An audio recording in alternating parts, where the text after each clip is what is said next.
بسم الله الرحمن الرحيم قل هذه سبيلي أدعو إلى الله على بصيرة أنا ومن اتبعني وسبحان الله وما أنا من المشركين. إن الحمد لله نحمده ونستعينه ونستغفره ونعوذ بالله من شرور أنفسنا ومن سيئات أعمالنا من يهده الله فلا مضل له ومن يضلل فلا هادي له وأشهد أن لا إله إلا الله وحده لا شريك له وأشهد أن محمدا عبده ورسوله صلى الله تعالى عليه وعلى آله وصحبه وسلم تسليما كثيرا أما بعد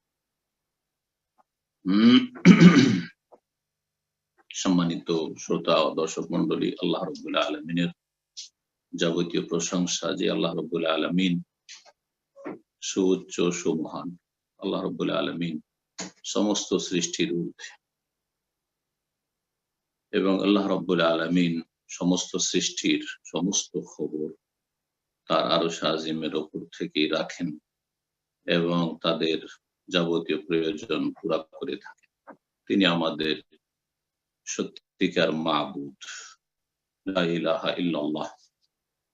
অসংখ্য সালাত ও সালাম আমাদের প্রিয় নবী শেষ নবী মুহাম্মদুর রাসূলুল্লাহ সাল্লাল্লাহু আলাইহি ওয়াসাল্লামের উপর, যার মাধ্যমে আল্লাহ রাব্বুল আলামিন সম্পর্কে আমরা জানতে পেরেছি। আজ 12ই জমাদাল উলা 1442 হিজরি মোতাবেক 27শে ডিসেম্বর 2020। ধারাবাহিক আলোচনা আমাদের নাজাত প্রাপ্ত দলের আকীদা পর্ব নম্বর 29। বিষয়বস্তু গত সপ্তাহে শেষ দিকে যে বিষয়টিতে আমরা গিয়ে থেমেছিলাম কিছু আলোচনা করে, তা ছিল আল্লাহ রাব্বুল আলামিনের একটি গুণবাচক নাম আল আলী ওয়া হুয়াল আলিয়্যুল আযীম, যেমন আয়াতুল কুরসির শেষে রয়েছে। আর আল্লাহ রাব্বুল আলামিনের আর একটি নাম হচ্ছে আল আ'লা, সাব্বিহিসমা রাব্বিকাল আ'লা, সুউচ্চ সুমহান। তো এখান থেকে এই গুণবাচক নাম থেকে বা সিফাতি নাম থেকে একটি সিফাত বা গুণ আমরা আল্লাহ রাব্বুল আলামিনের সুউচ্চ সুমহান হওয়া, উলু, আলা আর আসফাল। আমরা বলে থাকি আলা মানে ওপরে আর আসফাল মানে নিচে। তো নিচের, নিম্নের বা আসফালের বিপরীত হচ্ছে আলা। আল্লাহ রাব্বুল আলামিন যে সুউচ্চ সুমহান, তার নাম হচ্ছে আল আলী, তার নাম হচ্ছে আল আলা। এই আল্লাহর সুউচ্চ হওয়া বা সুমহান হওয়াটা কোন দিক থেকে? এই ক্ষেত্রে তিনটি দিক বা তিনটি প্রকরণ বর্ণনা করা হয়েছিল। একটি হচ্ছে আল্লাহ রাব্বুল আলামিনের উলু আল ফাওকিয়্যাহ, আল্লাহ রাব্বুল সমস্ত সৃষ্টির উপরে, ফাওক মানে উপরে, সমস্ত সৃষ্টির উপরে এবং সমস্ত সৃষ্টির ঊর্ধ্বে, সমস্ত সৃষ্টি থেকে তিনি পৃথক। আর আরেকটি ছিল উলুউল কাহর, আল্লাহ রাব্বুল আলামিনের অপ্রতিদ্বন্দ্বী, অপ্রতিরোধ্য হওয়ার দিক থেকে তিনি সুউচ্চ সুমহান। তার বিরুদ্ধে কেউ প্রতিরোধকারী অথবা প্রতিদ্বন্দ্বী কেউ নাই, কোনো শক্তি নেই, কোন সৃষ্টি নেই। সারা পৃথিবীর সমস্ত শক্তি যদি একদিকে হয়ে যায়, আল্লাহ রাব্বুল আলামিনের সামনে একেবারে অসহায়। তবে আল্লাহ রাব্বুল আলামিন দিয়েছেন, যে সীমিত স্বাধীনতা দিয়েছেন সেটাতেই মানুষ প্রতারণার শিকার, যে কতই না শক্তিশালী হয়েছে। অথচ খলিকাল ইনসানু দাঈফা, সবচাইতে চালাক, বুদ্ধিমান, চতুর সৃষ্টি আল্লাহ রাব্বুল আলামিনের শ্রেষ্ঠ সৃষ্টি মানুষ, তাও অত্যন্ত দুর্বল করে সৃষ্টি করা হয়েছে, দাঈফা, অসহায়। আল্লাহ রাব্বুল আলামিনের আদেশ নিষেধের সামনে, সৃষ্টিগত আদেশ নিষেধ, বিধানগত আদেশ নিষেধ, এটা করো, এটা করিও না, ভালো কাজ করো, মন্দের কাছে যেও না, মন্দ কথা বলিও না, এই ক্ষেত্রে খুব বাহাদুরি দেখাচ্ছে অধিকাংশ মানুষ। কিন্তু আল্লাহ যখন সৃষ্টিগত নির্দেশ হচ্ছে বা ইচ্ছার বাস্তবায়ন হচ্ছে, অসুস্থ করতে চাইলে কোন ব্যক্তি সুস্থ থাকতে পারে না, মহামারী দিতে চাইলে কোন শক্তি এই মহামারী দূর করতে পারছে না, আল্লাহ রাব্বুল আলামিন সুখ দিতে চাইলে কেউ সুখ নিয়ে আসতে পারে না বা আনন্দ নিয়ে আসতে পারে না। আর আল্লাহ যাকে আনন্দিত করেন, যাকে আল্লাহ উপরে উঠান, তাকে কেউ নিচে নামাতে পারে না। এই যে আল্লাহ রাব্বুল আলামিন সৃষ্টিগত বিষয়গুলি আল্লাহ যা করেন, সেই ক্ষেত্রে আল্লাহ রাব্বুল আলামিন অপ্রতিদ্বন্দ্বী, অপ্রতিরোধ, আল্লাহ যা চান তাই করে থাকেন। এই অর্থেও আল্লাহ সুউচ্চ সম্মান। তৃতীয় হচ্ছে ওলু শান, তার শানের দিক থেকে, সত্তাগত দিক থেকে, শানের দিক থেকে আল্লাহ রাব্বুল আলামিন তার যে সুন্দর সুন্দর গুণাবলী রয়েছে এবং সেগুলি পরিপূর্ণ রয়েছে, সমস্ত রকমের ত্রুটি থেকে মুক্ত, সব দিক থেকে আল্লাহ রাব্বুল আলামিন সুউচ্চ সম্মান। প্রতিটি সৃষ্টির মধ্যে কিছু কিছু যে ভালো গুণগুলি রয়েছে সেগুলি একবারে সীমিত আকারে, আর সেটা ক্ষণিকের, আল্লাহর ইচ্ছাধীন, এবং সেটা অসম্পূর্ণ, সেটা ত্রুটিযুক্ত। পক্ষান্তর আল্লাহর সমস্ত ত্রুটি ঘাটতি মুক্ত। এখন এই যে তিনটি দিক আল্লাহ রাব্বুল আলামিনের অলুর, অর্থাৎ সুউচ্চ সুমহান হওয়ার, তার একটি, প্রথম দিকটি নিয়ে আজকের বিষয়বস্তু। তাহলে আজকের বিষয়বস্তু হচ্ছে আল্লাহ রাব্বুল আলামিনের সুউচ্চ হওয়ার প্রথম দিক অলুউল ফাওকিয়াহ। এর দলিল কোরআন কারীম থেকে বেশ কিছু আয়াত এবং তারপর রাসূলুল্লাহ সাল্লাল্লাহু আলাইহি ওয়াসাল্লামের হাদিস সুন্নাহ থেকে। বলছেন তাই লেখক যে মা দালিল উলুল ফাওকিয়াত মিনাল কিতাব, আল্লাহ রাব্বুল আলামিনের উলুল ফাওকিয়াহ, উপরে উচ্চ থাকার বা উপরে তিনি সমস্ত সৃষ্টির উপরে ঊর্ধ্বে, এই দিক থেকে যে তিনি শনিকারী থেকে।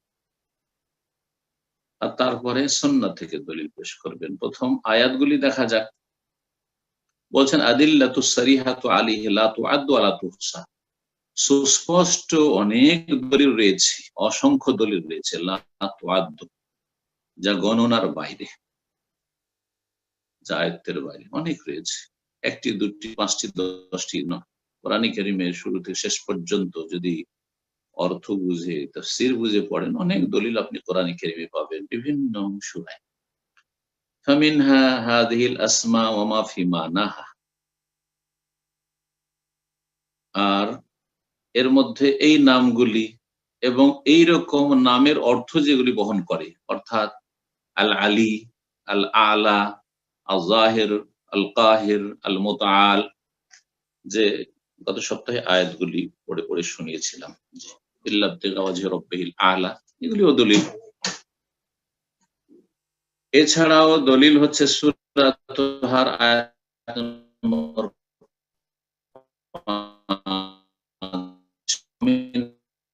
5, তাআলা মহান আল্লাহর বাণী, রহমান বরগুণময় আল্লাহ আরশে সম্মত, ইস্তাওয়া, আল্লাহ রাব্বুল আরশের উপরে, আরশে উঠেছেন, আরশ উপর। মিনাল কোরআন, আল্লাহ রাব্বুল আলামিন যে আরশে ইস্তাওয়া,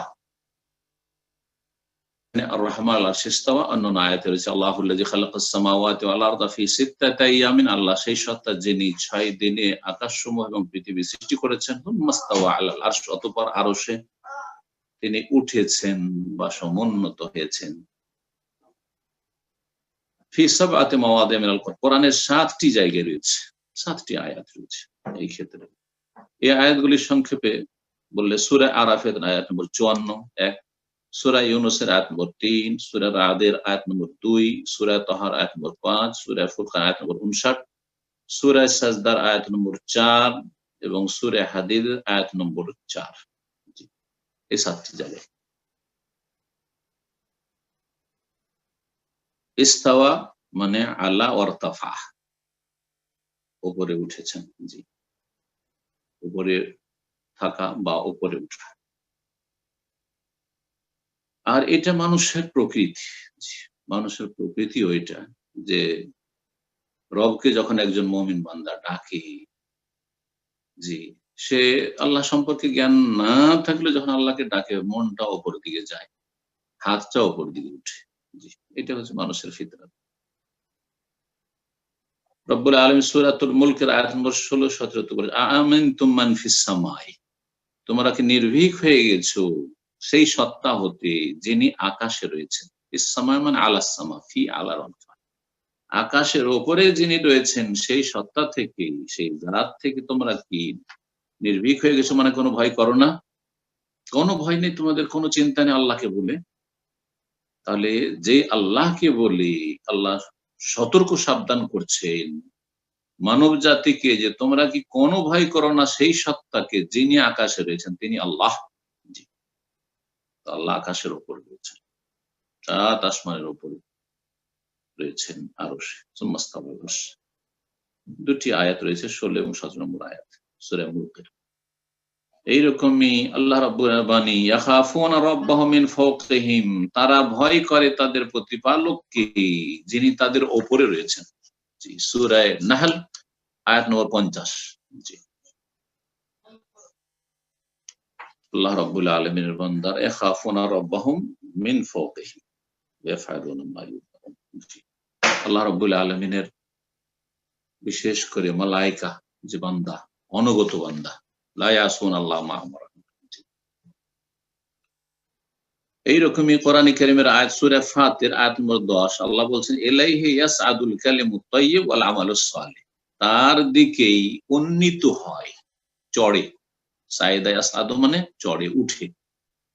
আল কালিমুত তাইয়্যিব ভালো কথাগুলি, পাক পবিত্র ভালো কথাগুলি, ভালো কথা যত ভালো কথা হইতে পারে, সেটা কোরআন কারীমের তিলাওয়াত আয়াত হইতে পারে, রাসূলুল্লাহ সাল্লাল্লাহু আলাইহি ওয়াসাল্লামের হাদিসের কথা, দ্বীনের কথা হইতে পারে, দ্বীন ইসলামের যে কোনো বিষয়ের কথা, আকীদার কথা, ইবাদত বন্দেগীর কথা, ভালো কাজের জন্য উৎসাহিত করা, অন্যায় কাজে বাধা দেওয়া, আল্লাহ রাব্বুল আলামিন জিকির আজকার মূলক যেগুলি কথা, সেগুলি আল কালিমুত তাইয়্যিব, লা ইলাহা ইল্লাল্লাহ, সুবহানাল্লাহ, আলহামদুলিল্লাহ, আল্লাহু আকবার, লা হাওলা ওয়ালা কুওয়াতা ইল্লা বিল্লাহ, আস্তাগফিরুল্লাহ ইত্যাদি। এছাড়াও একজন মানুষ আর একজন মানুষের সাথে যে ভালো কথাবার্তার বিনিময় করে, কুশল বিনিময় করে, সেগুলি হচ্ছে আল কালিমুত, ভালো কথা, যেগুলির দ্বারা মানুষ, যেসব কথার দ্বারা মানুষ সন্তুষ্ট হয়, খুশি হয়, কষ্ট পায় না। জি, ওয়াল আমালুস সালেহ ইয়ারফাহু, এবং ভালো আমল, ভালো কাজ, নেক আমল, ইয়ারফাহু তাকে উন্নীত করে, উপরে উঠায়। ভালো কথাগুলি আল্লাহর কাছে উপরে যায়, মানে মালায়েকা রিপোর্ট নিয়ে যায় আল্লাহ রাব্বুল কাছে, তাহলে নেক আমলগুলি পৌঁছানো হয়। তো কোন দিকে পৌঁছানো? এলেই তার দিকে। আর চড়ানো হয়, তো চড়ানো হয় কোন দিকে? ডানে বামেও হয় না, নিচেও হয় না, কোথায় হয়? উপর দিকে হয়। তাহলে আল্লাহ রাব্বুল কোথায় রয়েছেন? এলেই তার দিকে যখন ওঠানো হয়, তো তিনি উপরে রয়েছেন। আর মানুষ তার সাথে সাথে ভালো কথার সাথে সাথে ভালো আমল যখন করে, সেটা আরো উন্নীত হয় বেশি, তার মর্যাদা এবং তার মূল্য আরো বেশি বেড়ে যায়। ওয়াল আমালুস সালিহ।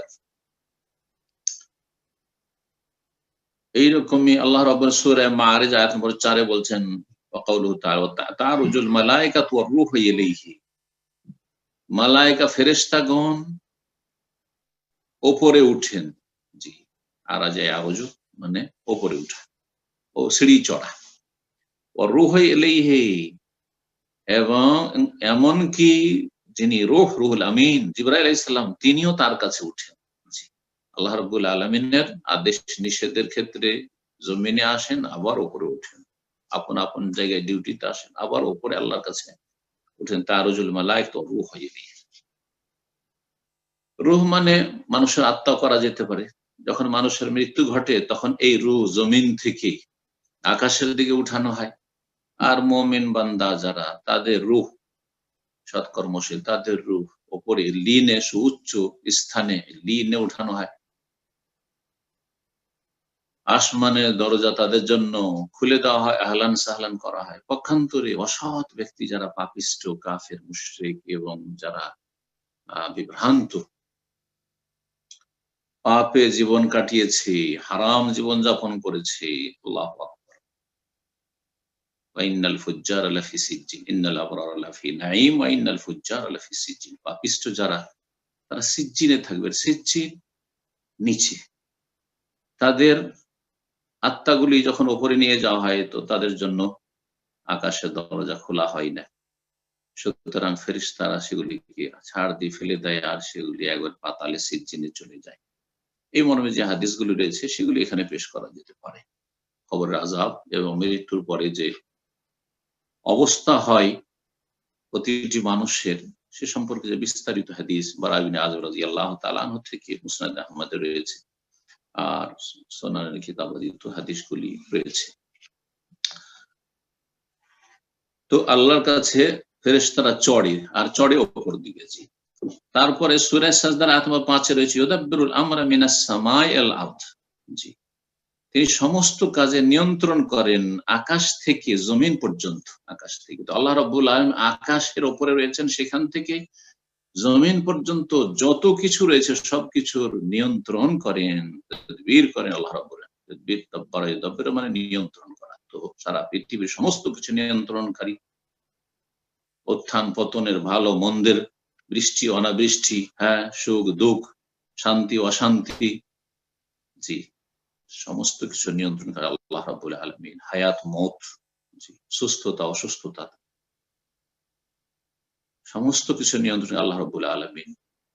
কিন্তু যারা শিরকি আকীদার লোক, তারা মনে করে যে বড় বড় আল্লাহর গোস কুতুব রয়েছে, আল্লাহর বান্দারা রয়েছে, ওলি আউলিয়া রয়েছে, যারা পৃথিবীকে ধারণ করে আছে, পৃথিবীর নিয়ন্ত্রণ তারা করে থাকে। এটি বড় একটি কুফর এবং শিরকি আকীদা।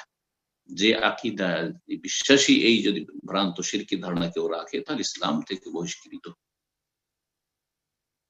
সূরা আলে ইমরানের আয়াত নম্বর 55 তে আল্লাহ বলছে, ইয়া ঈসা ইন্নী মুতাওয়াফিকা ওয়া রাফিউকা, হে ঈসা আলাইহিস সালাম। ঈসা আলাইহিস সালামকে আল্লাহ যখন উঠিয়ে নিলেন ইহুদি জালেমদের কবল থেকে রক্ষা করার জন্য, ইহুদিরা তো মনে করলো যে আমরা তো হত্যা করে দিয়েছি, আর খ্রিস্টান মূর্খরাও মনে করলো যে ঈসা আলাইহিস সালামকে তো শুলে চড়িয়ে দেওয়া হয়েছে, আর শুলে চড়িয়ে দেওয়ার মাধ্যমে যখন যত খ্রিস্টান জগৎ আছে সবার পাপের মোচন হয়ে গেছে, আমরা এখন ইচ্ছা মতো পাপ করি। যখন এই শুলে চড়ার মাধ্যমেই তিনি এই বলিদানের মাধ্যমে জানকে উৎসর্গ করে, শুলের মাধ্যমে উৎসর্গ করে আমাদের মুক্তির পথ বেরিয়েছে, সুতরাং এই শুলি হচ্ছে পূজনীয়। সুতরাং তারা এই ক্রুশ বা ক্রস, এই শুলের পূজা শুরু করে দিল, সালিবের পূজা, শুলের পূজা শুরু করে দিল। আল্লাহ বলছেন, ইয়া ঈসা, হে ঈসা, ইন্নী মুতাওয়াফিকা, আমি তোমাকে গ্রহণ করব বা মৃত্যু দান করব। কিয়ামতের আগে যখন আবার আসবেন তখন তিনি মৃত্যু বরণ করবেন এবং আল্লাহ তাকে ওয়াফাত দেবেন, মৃত্যু দান করবেন। আর তাওয়াফা মানে হয়, আরেকটি হয় গ্রহণ করা হয়। তো আমি তোমাকে গ্রহণ করব মানে ওপরে উঠিয়ে নেবেন আল্লাহ রাব্বুল আলামিন। কিভাবে গ্রহণ করবেন? ওয়া রাফিউকা ইলাইয়া, এবং আমার দিকে তোমাকে উঠিয়ে নেব।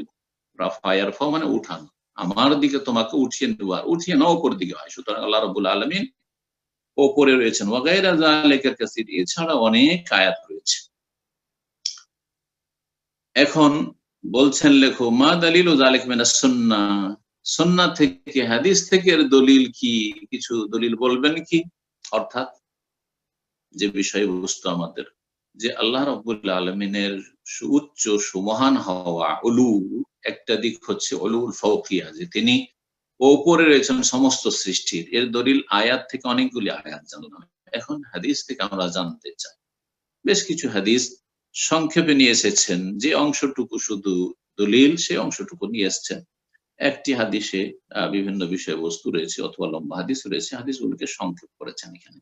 বলছেন, আদিল্লাতুহু মিনাস সুন্নাতি কাসীরা লা তুহসা, এর দলিল আল্লাহ যে সমস্ত সৃষ্টির ওপরে উলুল ফাওকিয়া আল্লাহর জন্য সাব্যস্ত, স্বীকৃত, এটা অনেক অসংখ্য দলিল দ্বারা প্রমাণিত। আদিল্লাতু মিনাস সুন্নাহ, হাদিসের দলিল কাসীরা অনেক রয়েছে, লা তুহসা, যা গণনার বাইরে। মিনহা কাউলুহু সাল্লাল্লাহু আলাইহি সাল্লাম, তার মধ্যে একটি হাদিস হচ্ছে রাসূলুল্লাহ সাল্লাল্লাহু আলাইহি সাল্লামের বাণী ফি হাদিসিল আওয়াল। আওয়ালের হাদিস। আওয়াল শব্দটি ওয়াইলুনের বহুবচন। ওয়াইল বলে আরবরা পাহাড়ি ছাগলকে, যেসব ছাগলকে পাহাড়ি ছাগলের বলে, তয়ুসুল জিবাল, পাহাড় পর্বতে যেসব ছাগলগুলি জীবনযাপন করে, তয়ুসুল জিবাল, আর সেগুলির বড় বড় শিং থাকে। কেউ বলেছেন যে সেই হরিণের মতো, এক ধরনের হরিণের মতো শিং রয়েছে। তো এই আওয়ালের হাদিস, এই আওয়ালের হাদিস খুব প্রসিদ্ধ হাদিস, যে হাদিসের একটা অংশ রয়েছে শেষ দিকে ওয়াল আরশু ফাওকা যালিকা, এর উপরে আল্লাহর আরশ রয়েছে, ওয়াল্লাহু ফাওকাল আরশি, আর আল্লাহ আরশের উপরে রয়েছে, ওয়া হুয়া ইয়ালামু মা আনতুম আলাইহি, আল্লাহ আরশের উপর থেকে তোমরা যেই অবস্থায় রয়েছে তোমাদের সবকিছু তিনি জানছেন, তিনি তোমাদের সম্পর্কে সম্যক জ্ঞানী। এই হাদিস মুসনাদে আহমদে রয়েছে এবং তিরমিজিতে রয়েছে, আবু দাউদে রয়েছে, ইবনে মাজায় রয়েছে। হাদিসটি সহিহ না যঈফ এই নিয়ে বড় দ্বিমত রয়েছে, কিন্তু শক্তিশালী মত হচ্ছে হাদিসটি যঈফ গবেষক মুহাক্কিকদের নিকট।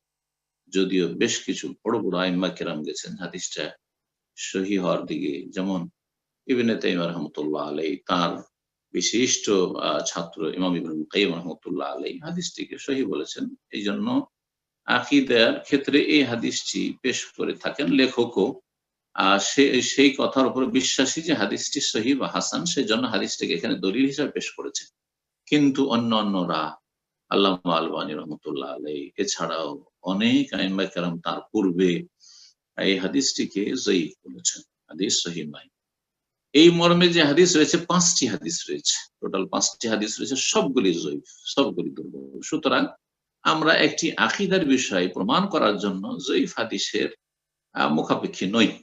যেই হাদিসটি রাসূলুল্লাহ আদৌ বলেছেন কি না আমরা সন্দিহান, আমরা নিশ্চিত হতে পারছি না, যখন যঈফ সূত্র সনদ বিভিন্ন কারণে, প্রত্যেকটির কারণ রয়েছে, যেটা বিস্তারিত আলোচনার প্রয়োজন নেই সাধারণ মানুষের জন্য। আর তাতে একমাত্র যারা তালেবে ইলম, তারা যারা অতিরিক্ত জানতে চাইবে তারা এইসব পড়বে, সাধারণ মানুষের তেমন ফায়দা নেই, এতটাই যথেষ্ট যে হাদিস যঈফ।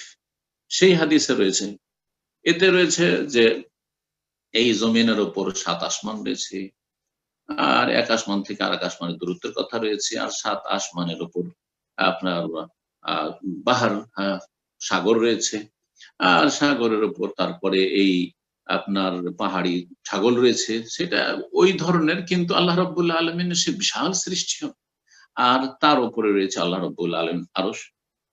এইভাবে যে হাদিসটি এসেছে, কিন্তু হাদিস সহিহ নয়, আল্লাহু তাআলা আ'লাম। এখন এছাড়া আমাদের কাছে অনেক দলিল রয়েছে, সুতরাং যে হাদিসটি আমরা বিশ্বাস করি যে যঈফ অথবা মতভেদপূর্ণ, সুতরাং সেটি আমরা বর্ণনা করব না, বর্ণনা করা উচিত। লেখক যেহেতু নিয়ে এসছেন, সেজন্য এখানে আমি তার অনুবাদ করলাম এবং পেশ করলাম। দ্বিতীয় হাদিস পাওলু সাল্লাল্লাহু নবী সাল্লাল্লাহু আলাইহি ওয়াসাল্লামের বাণী লিসাদ, সাদ বিন মুআয রাদিয়াল্লাহু তাআলা আনহু, খন্দকের যুদ্ধে, যে পরীক্ষা খননের যুদ্ধ ছিল, সেটাকে আহজাবের যুদ্ধ বলা হয়, খন্দকও বলা হয় মদিনায়। সেই যুদ্ধে তিনি আহত হয়েছিলেন, আর তারপরে তার রক্ত প্রবাহিত ছিল। সেই অবস্থায় আল্লাহ তাকে দিয়ে এই কুরাইজা ইহুদি গোত্র যে চরম বিশ্বাসঘাতকতা করেছিল তারা মদিনার ভিতরে থেকে, অথচ মুসলিমদের সাথে তাদের শান্তি চুক্তি এবং সন্ধি ছিল, তারপরে তারা এই চুক্তি ভঙ্গ করে গাদ্দারি করে তারা কাফেরদের সাথে মিশে গেছিল, এবং তারা মুসলিমদের সর্বনাশ করার জন্য তারা কুচক্রান্ত করেছিল। সেজন্য তাদের ক্ষেত্রে আল্লাহ কঠোর শাস্তি আসমানের উপর থেকে ফয়সালা করেছিলেন। যেই ফয়সালাটি আল্লাহর ছিল, সেই অনুযায়ী আল্লাহর পক্ষ থেকে ওহী এর মাধ্যমে ফয়সালা না করে তারা চেয়েছিল, ইহুদিরা, যে আমাদের মিত্র গোত্রের মানুষ সাদ বিন মুআয, সুতরাং সাদ বিন মুআযকে আমরা বিচারক হিসাবে আমরা মেনে নিতে চাই, সাদ যেটা ফয়সালা করবে সেটাই মেনে নেব আমাদের অপরাধের পানিশমেন্টের ক্ষেত্রে। তো তাদের শাস্তি দেওয়া হয়েছিল, যারা সাবালক তাদের সবগুলিকে হত্যা করা হয়েছিল, এবং নারী শিশুদেরকে বন্দী বানানো হয়েছিল। সবচেয়ে কঠিন শাস্তি দেওয়া হয়েছিল এই কুরাইজা গোত্রকে। এছাড়া ছিল বনু নাজির, তাদেরও শাস্তি হয়েছে। তাদেরকে সেখান থেকে নির্বাসিত করা হয়েছে। বানু কাইনুকা, এদের শাস্তিগুলো তুলনামূলক হালকা ছিল। এই 3টি গোত্র বা বংশ ছিল মদিনা ইহুদিদের, সবগুলিকে মদিনা থেকে তাড়ানো হয়েছে। আর কুরাইজার শাস্তির কথা বললাম। তো এই সাদ বিন মুআয রাদিয়াল্লাহু তাআলা আনহুকে রাসূলুল্লাহ সাল্লাল্লাহু আলাইহি ওয়াসাল্লাম ফি কিসসাতে কুরাইজা ইহুদি গোত্রের ঘটনার ক্ষেত্রে বলেছেন, লাকাদ হাকামতা ফীহিম বিহুকমিল মালিক মিন ফাওকি সাবআতি আরকিয়া, নিঃসন্দেহে তুমি এই ইহুদি কুরাইজাদের ক্ষেত্রে যে বিচার ফয়সালা করেছো, সেই ফয়সালাটি হচ্ছে বিহুকমিল মালিক মিন ফাওকি সাবআতি আরকিয়া, 7 আসমানের উপর থেকে যে যিনি মহান অধিপতি তার ফয়সালা অনুযায়ী। অর্থাৎ তোমার ফয়সালাটি আল্লাহ রাব্বুল আলামিন চূড়ান্ত ফয়সালা, যেটি আল্লাহর বিধানে ছিল এই ইহুদি কুরাইজাদের ক্ষেত্রে যে তাদের প্রত্যেক হত্যা করতে হবে। কয়েকশো তাদের সংখ্যা, 700-র কাছাকাছি তাদের সংখ্যা ছিল। তো আল্লাহু আলাম। তো তাদের ক্ষেত্রে যে ফয়সালা, এটি আল্লাহর ফয়সালার অনুকূলে, এই কথা বলেছেন রাসূলুল্লাহ সাল্লাল্লাহু আলাইহি ওয়াসাল্লাম। এখানে যে বিষয়টি আমাদের দেখাবার সেটা হচ্ছে মিন ফাওকি সাবআতি আরকিয়া, আল্লাহ রাব্বুল আলামিন ফয়সালা এটি 7 আসমানের উপর থেকে হয়েছে। তাহলে আল্লাহ রাব্বুল আলামিন 7 আসমানের ওপরে, আল্লাহ সর্বত্র বিরাজমান না, আর সব কিছুতেই বিরাজমান না, এগুলো কুফরি আকীদা। আর আল্লাহ রাব্বুল আলামিন নিরাকারণ না। হ্যাঁ, আল্লাহ রাব্বুল আলামিনের যে সিফাতগুলি রয়েছে কোরআন হাদিসে বলা আছে সেগুলি আমরা বলবো, যেইভাবে বলা হয়েছে সেভাবে বলতে হবে। আরো বিস্তারিত ইনশাআল্লাহ বিষয়গুলি আলোচনা আসবে। এই হাদিসটি রয়েছে সহিহ বুখারীতে, আবু সাঈদ খুদরি রাদিয়াল্লাহু তাআলা আনহু থেকে বর্ণিত। এছাড়া মুসনাদ আহমদে রয়েছে। জি, তারপরে হাদিস হচ্ছে ওয়াকাউলু সাল্লাল্লাহু আলাইহি ওয়াসাল্লাম লিল জারিয়া, রাসূলুল্লাহ সাল্লাল্লাহু আলাইহি ওয়াসাল্লাম একটি বালিকা দাসীকে বলেছে, আইনা আল্লাহ, তার ঈমানের পরীক্ষা, আল্লাহ কোথায় বলো তো। কালাত, ওই মেয়েটি বলেছিল, ফিস সামায়ে, তিনি তো আকাশে। কালা, তারপরে রাসূলুল্লাহ জিজ্ঞেস করেছিলেন, এখানে সংক্ষেপ করে দেওয়া হয়েছে যে মানা আনা, আমি কে বলো দেখি। আনতা রাসূলুল্লাহ, আপনি আল্লাহর রাসূল, আল্লাহর প্রেরিত দূত। তখন রাসূলুল্লাহ বলেছিলেন, আতিকহা, একে, ওর মনিবকে বলেছিলেন, তুমি একে স্বাধীন করে দাও, ফাইন্না মুমিনা, কারণ এ হচ্ছে মুমিন মেয়ে, মুমিন দাসী, ঈমানদার। ঈমানের পরীক্ষার জন্য 2টি প্রশ্ন, আল্লাহ সম্পর্কে আর রাসূল সম্পর্কে, আল্লাহকে চেনে কিনা এবং রাসূলুল্লাহ সাল্লাল্লাহু আলাইহি ওয়াসাল্লামকে চেনে কিনা এবং মানে কিনা। আল্লাহ কোথায়? একটি উত্তর, আল্লাহ আকাশে। আমাদের দেশের যারা বিদআতপন্থী গোমরাহ, তারা বলে যে আরে আরে ঈমান চলে যাবে যদি জিজ্ঞেস করে আল্লাহ কোথায়, এটা প্রশ্নই করা যাবে না। কত গুমরাহ। অথচ রাসূলুল্লাহ স্বয়ং প্রশ্ন করেছেন। সহিহ মুসলিমের হাদিস, সহিহ মুসলিমে রয়েছে, আবু দাউদে রয়েছে, নাসাঈতে রয়েছে। তাহলে জানতে হবে যে আল্লাহ কোথায়। জানি না এটা বলা চলবে না, আর সর্বত্র বিরাজমান এটা বলা চলবে, 2টি উপায়। ওয়াহাদিসুল মেরাজ বা ওয়াহাদিসুল মেরাজের নবী, এইরকমই নবী সাল্লাল্লাহু আলাইহি ওয়াসাল্লামের মেরাজের ঘটনা। মেরাজ কোথায় হয়েছিল? আরে যারা আল্লাহকে বলছে সর্বত্র বিরাজমান গুমরাহ, তারাও বলছে যে আল্লাহ নবী সাল্লাল্লাহু আলাইহি ওয়াসাল্লামকে মেরাজে নিয়ে যাওয়া হয়েছিল, যেটি অসাধারণ ঘটনা। আর মেরাজ হয়েছিল মক্কাতুল মুকাররমা থেকে প্রথম বাইতুল মুকাদ্দাস পর্যন্ত। আর তারপরে সেখান থেকে, এটা তো কোরআনে কারিমে সূরাতুল ইসরার প্রথম আয়াতে রয়েছে, সুবহানাল্লাযী আসরা বিআবদিহি লাইলাম মিনাল মাসজিদিল হারাম ইলাল মাসজিদিল আকসা, মসজিদ আকসা পর্যন্ত।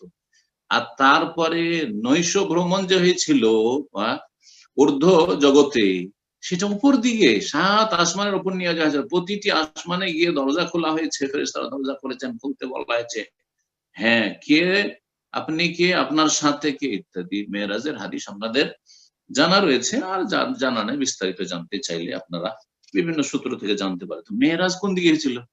যদি আল্লাহ সর্বত্র বিরাজমান না হয়, তো আল্লাহর কাছে তো নিয়ে যাওয়া হচ্ছে, কোন দিকে নিয়ে যাওয়া হচ্ছে? তো উপর দিকে তো নিয়ে যাওয়া হয়েছিল। তাহলে বোঝা গেল যে আল্লাহ সমস্ত সৃষ্টির ঊর্ধ্বে, 7 আসমান। এই মেরাজের হাদিস, জি, অনেকগুলি হাদিসের কিতাব রয়েছে, প্রত্যেকটা হাদিসের কিতাবে ইনশাআল্লাহ, বুখারী এগুলো তো পাবেন ইনশাআল্লাহ। জি, যেখানে 5 ওয়াক্ত সালাত ফরজ করা হয়েছিল। কাউলুহু সাল্লাল্লাহু আলাইহি ওয়াসাল্লাম, এইরকম রাসূলুল্লাহ সাল্লাল্লাহু আলাইহি ওয়াসাল্লামের বাণী, ফি হাদিস তাআকুবিল মালায়েকা, ফেরেশতাদের যে পালা অনুক্রমে বা পালাক্রমে তারা ডিউটি করার জন্য আসে। জি, পালা 2 বার শিফট পরিবর্তন হয়, শিফট হয়, একবার আসরে, একবার ফজরে। এই মর্মে যে হাদিস রয়েছে, তাআকাবুনা ফিকুম মালায়েকাতুম বিল লাইলি ওয়া মালায়েকাতুম বিন নাহার, হে মুসলিম বা হে মানুষ, তোমাদের মাঝে পালাক্রমে ফেরেশতারা দিনে একবার আসেন, একবার রাতে আসেন। জি, আসরে আর ফজরে। আর আসরে দুই দলই একত্রিত হন, যারা ফজর থেকে আসর পর্যন্ত ডিউটি করছে ওরাও আছে, আর আসরে ডিউটি করার জন্য আসর ফজর পর্যন্ত তারাও এসে জমা হয়েছে। জি, আবার ফজরে ওই রকমটা হয়। জি, যারা চলে যাবে তারাও থাকে, আর যারা আসছে নতুন ডিউটি করার জন্য দিনে তারাও থাকে। সুম্মা ইয়ারুজুল্লাযিনা বাতু ফীকুম, এরা যায় কোথায় বলছেন, অতঃপর তারা উপরে উঠে চড়ে। আরাজে আরজ মানে চড়ে, এখান থেকে মেরাজ। তারা চড়ে আল্লাযিনা বাতু, তোমাদের সাথে যারা রাত কাটিয়েছে, ফায়াসআলুহুম রাব্বুহুম, অতঃপর আল্লাহ তাদেরকে জিজ্ঞেস করেন। তাহলে কোথায় চলো? উপর দিকে গেল, তাহলে বোঝা গেল আল্লাহ উপরে আছেন। আল্লাহ তখন জিজ্ঞেস করেন অথচ আল্লাহ সব জানছেন যে কে কোথায় কি করলো, কে সালাত আদায় করলো, কে মসজিদে আসলো, কে ভালো কাজ করলো, কে মন্দ কাজ করলো। এই ফেরেশতাদের রিপোর্ট সম্পর্কে জিজ্ঞেস করেন, জানার পরেও আল্লাহ জিজ্ঞেস করেন। জি, এটা আর একটা শক্ত প্রমাণ আমাদের পক্ষে অথবা বিপক্ষে। আল্লাহ তার অসীম জ্ঞানের ভিত্তিতে তো চূড়ান্ত ফয়সালা করে দেবে জান্নাত জাহান্নামের, যে এ ভালো ও মন্দ। কিন্তু আর অজুহাত থেকে যেত যে আমি এই কাজ করিনি, আমি এরকমটা ছিলাম না, আমি তো এই সলাৎ ছাড়িনি। না, মালায়েকা রেকর্ড করে রেখেছেন, দেখো রেকর্ড আছে। আর রেকর্ডের সাথে সাথে হাত পা অঙ্গ প্রত্যঙ্গ বিরুদ্ধে সাক্ষী দিবে। কি নেবেন আপনি? আল্লাহর এলম এবং ফেরেশতাদের রেকর্ড, আর তার সাথে সাথে হাত পা অঙ্গ প্রত্যঙ্গের সাক্ষী। এখন সাক্ষী আপনার পক্ষে করতে চাইছেন না বিপক্ষে করতে চাইছেন, চিন্তা করুন। যাই হোক, কথা লম্বা হয়ে যাচ্ছে, সংক্ষেপ করি। আল্লাহ জিজ্ঞেস করেন যে কাইফা তারাকতুম ইবাদি, কেমন দেখে আসলে আমার বান্দাদেরকে। মসজিদের যারা মুসল্লি তাদের সম্পর্কে বলেন, তারাকনাহুম ওয়া হুম ইউসাল্লুন ওয়া আতাইনাহুম ওয়া হুম ইউসাল্লুন, তাদেরকে ছেড়ে আসলাম সলাত অবস্থায়, আর তাদের কাছে যখন গিয়েছিলাম তখনও তারা মসজিদে সলাতে ফজরও ছিল, আসরও ছিল। এইজন্য ফজর এবং আসরের সলাতের গুরুত্ব অপরিসীম। জি।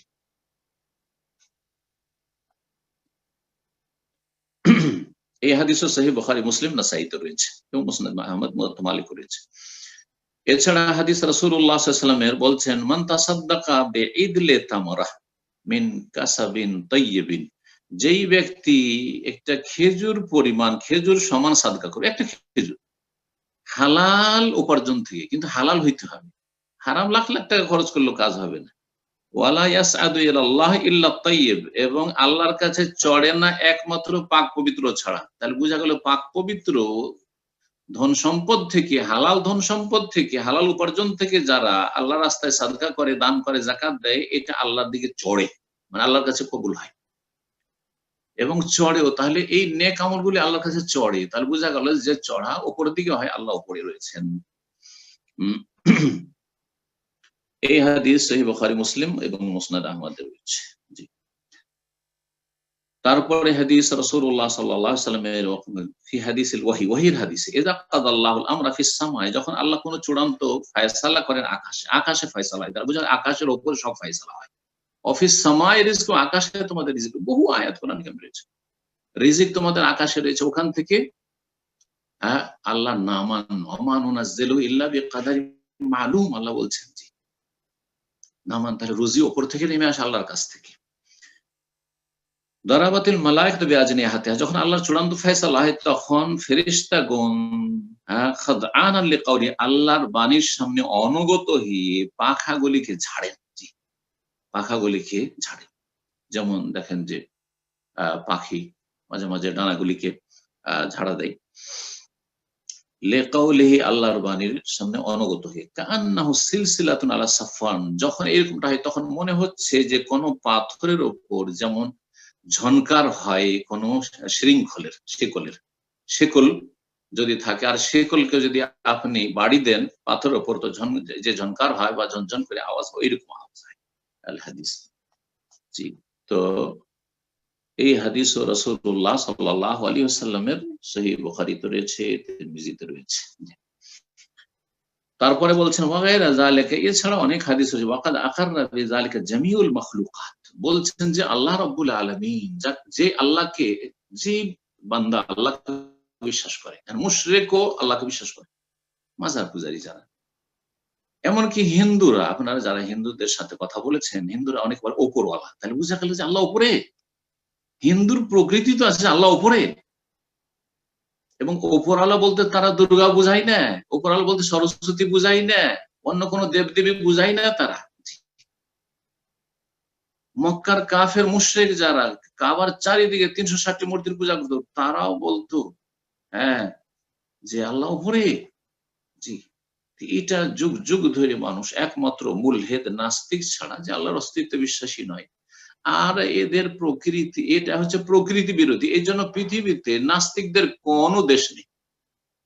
মুশরিকদের অনেক দেশ আছে, কাফেরদের অনেক দেশ আছে, কিন্তু নাস্তিকদের কোন একটা দেশ নেই। জি, এটা নাস্তিকরাও স্বীকার করছে, হ্যাঁ, যে তাদের পায়ের তলা মাটি নেই, যতই তারা চিল্লাক না কেন, আর যতই তারা মুনাফিকি করুক না কেন। কিন্তু নাস্তিকতা, ইলহাদ, আল্লাহর অস্তিত্বকে একেবারে অস্বীকার করা, এটি মানুষের বা সৃষ্টির প্রকৃতি বিরোধী, সৃষ্টি প্রকৃতি বিরোধী। বলছেন সমস্ত মাখলুকাত, সমস্ত সৃষ্টিকুল এটা স্বীকার করে যে আল্লাহ উপরে, ইল্লাল জাহমে, একমাত্র জাহমিয়া ফিরকা আল্লাহ রাব্বুল আলামিনের যে সিফাত গুলি রয়েছে, গুণাবলী, সেগুলিকে অস্বীকার করেছে, সেগুলিকে তারা নিষ্ক্রিয় করেছে, তারা তাতিলে বিশ্বাসী। এবং এই জাহমিয়া ফিরকার যে তাদের প্রথম গুরু, তার নাম ছিল জাহম বিন সাফওয়ান, এই জন্য ফিরকার নাম হচ্ছে জাহমিয়া। সে তার বিদাত এবং এই কুফরি আকিদা প্রচার শুরু করে তুরমুজ, ইমাম তিরমিজির শহরে তুরমুজে। এবং ওয়াকাতালাহু সালাম বিন আহওয়াজ কোন গভর্নর বা আমির ছিলেন, যিনি মরো নামক এক স্থানে, সেখানে 128 হিজরিতে তাকে হত্যা করেছিল, মৃত্যুদণ্ড দিয়েছিল। সেই ব্যক্তি খ্যাতি লাভ করেছিল ওয়াকাদিস তাহরান তাতিল, বা সেই ব্যক্তির যে প্রসিদ্ধ মত ছিল, গুমরাহি ছিল, সেটি ছিল তাতিরুল আসমা, আল্লাহর নাম এবং গুণাবলী সবগুলিকে নিষ্ক্রিয় করে দেওয়া, বেনাফিহা, না করে, যে আল্লাহর নাম গুণাবলী সবগুলি অস্বীকার। এবং সে জাবরের আকীদা, যে সৃষ্টি মানুষ হচ্ছে মজবুর, নিরুপায়, পাথরের মতো, ইত্যাদি। যাই হোক, এখানে আজকের আলোচনা শেষ হচ্ছে। আল্লাহ রাব্বুল আলামিন আমাদেরকে দ্বীন সম্পর্কে সঠিক জ্ঞান অর্জনের তৌফিক দান করেন, এবং আল্লাহ রাব্বুল আলামিন সবসময় আমাদেরকে দ্বীনের উপর রাখেন। যারা আমাদের মাঝে আছে, আল্লাহ তাদেরকে হেদায়েত রাখেন। যারা হেদায়েতের উপর রয়েছে, তাদেরকে হেদায়েত আরো অটল রাখেন। যারা হেদায়েত থেকে বিভ্রান্ত হয়ে রয়েছে, আল্লাহ তাদেরকে হেদায়েত নসিব করেন। প্রতিটি মানুষকে আল্লাহ হেদায়েত নসিব করেন। আর যারা দুনিয়া থেকে চলে গেছে, আল্লাহ তাদের উপর রহম করেন।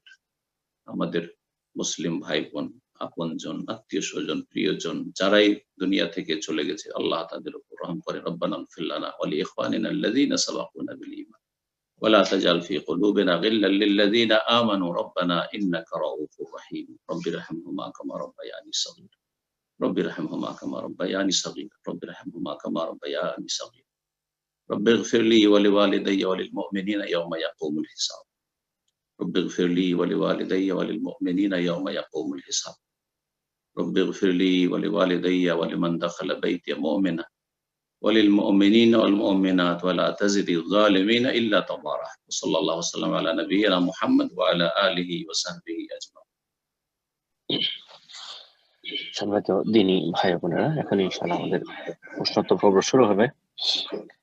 অনেক ব্রাদার সিস্টার হ্যান্ড রেজ করেছেন, তো এটাই আমার অনুরোধ থাকবে আবারও, যারা আমরা প্রতিনিয়ত প্রশ্ন করে থাকি, যদি আমাদের কোনো জরুরি প্রশ্ন না থাকে, অতীব জরুরি প্রশ্ন না হলে আমরা অন্যান্য ভাই বোনদেরকে সুযোগ করে দিই তাদেরকে প্রশ্ন করার জন্য। অনেক নতুন ব্রাদার সিস্টার যারা মেসেজ করছেন, যারা প্রশ্ন করার সুযোগ পাচ্ছেন না, আমরা চেষ্টা করি তাদেরকে সুযোগ করে দেওয়ার জন্য, প্রশ্ন করার জন্য ইনশাআল্লাহ।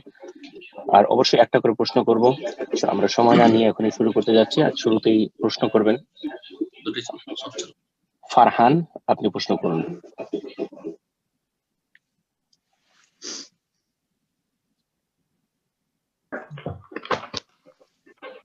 আসসালামু আলাইকুম। ওয়ালাইকুম আসসালাম ওয়া রাহমাতুল্লাহি। আমি বাংলাদেশ থেকে বলছি। কেমন আছেন শেখ? বলেন।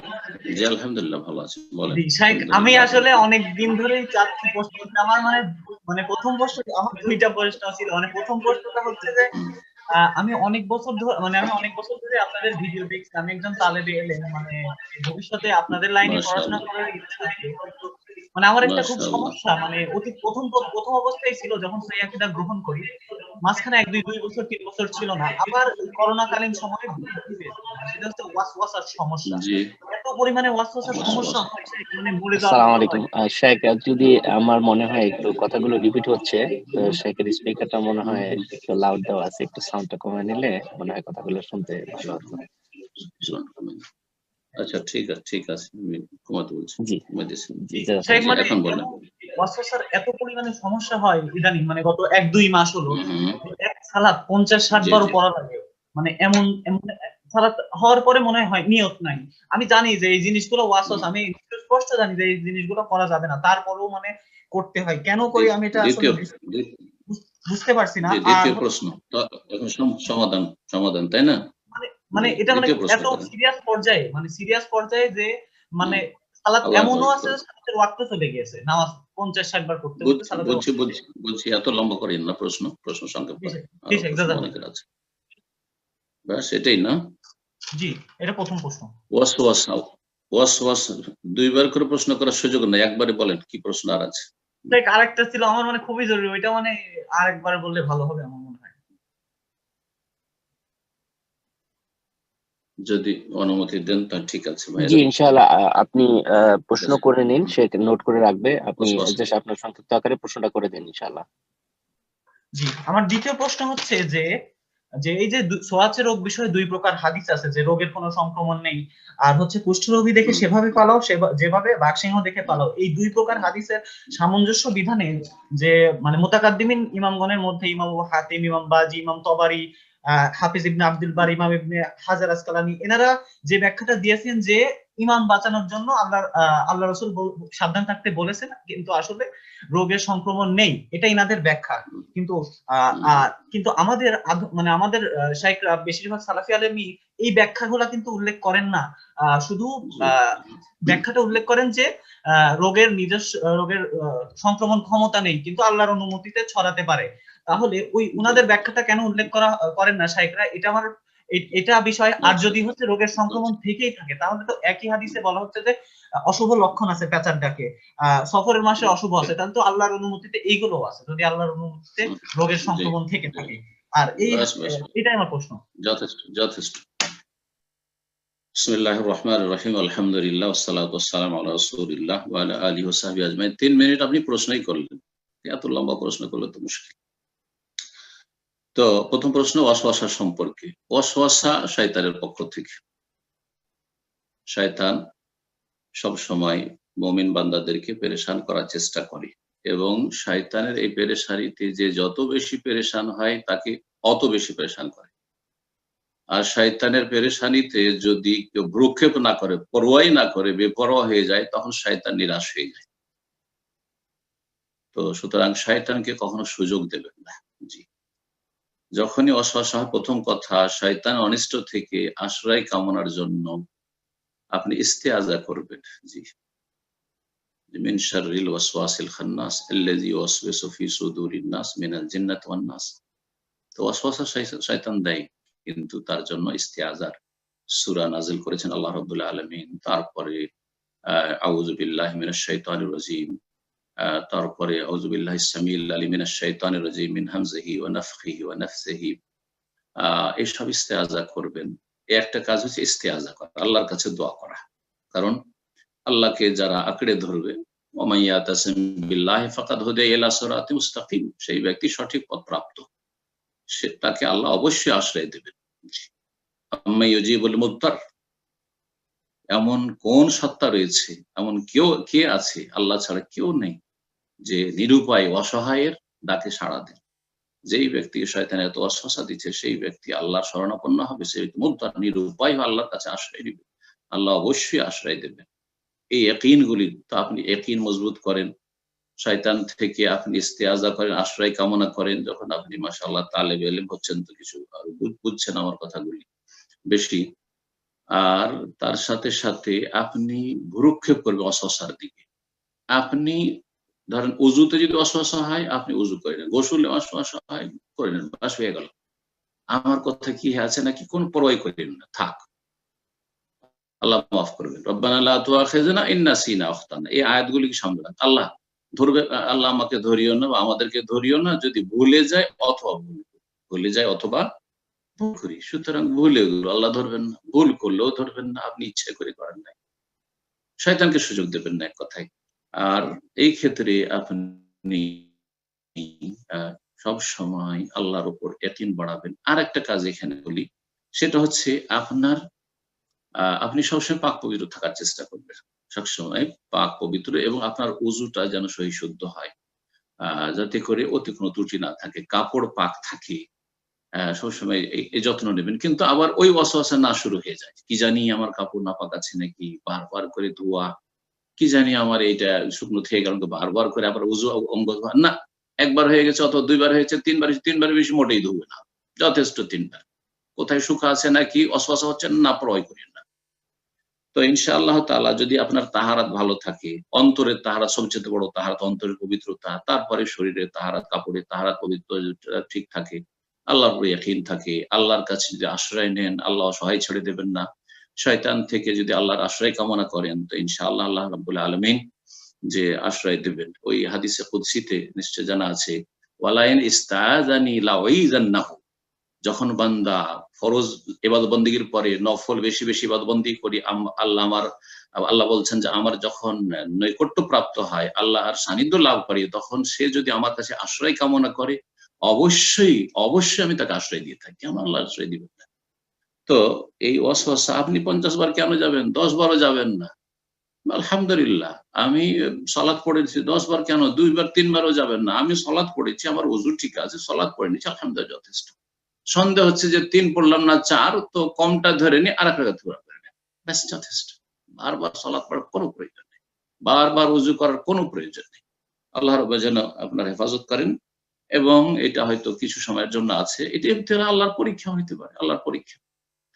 তো আল্লাহ রাব্বুল যেন হেফাজত। দ্বিতীয় যে বিষয়টি জিজ্ঞাসা করছে, সেটা হচ্ছে আদুয়া সম্পর্কে বা সংক্রমণ সম্পর্কে। পরস্পর বিরোধী হাদিস রয়েছে। এটা যখন মহামারী শুরু হয় করোনা, তখন বিস্তারিত আমরা আলোচনা করেছি।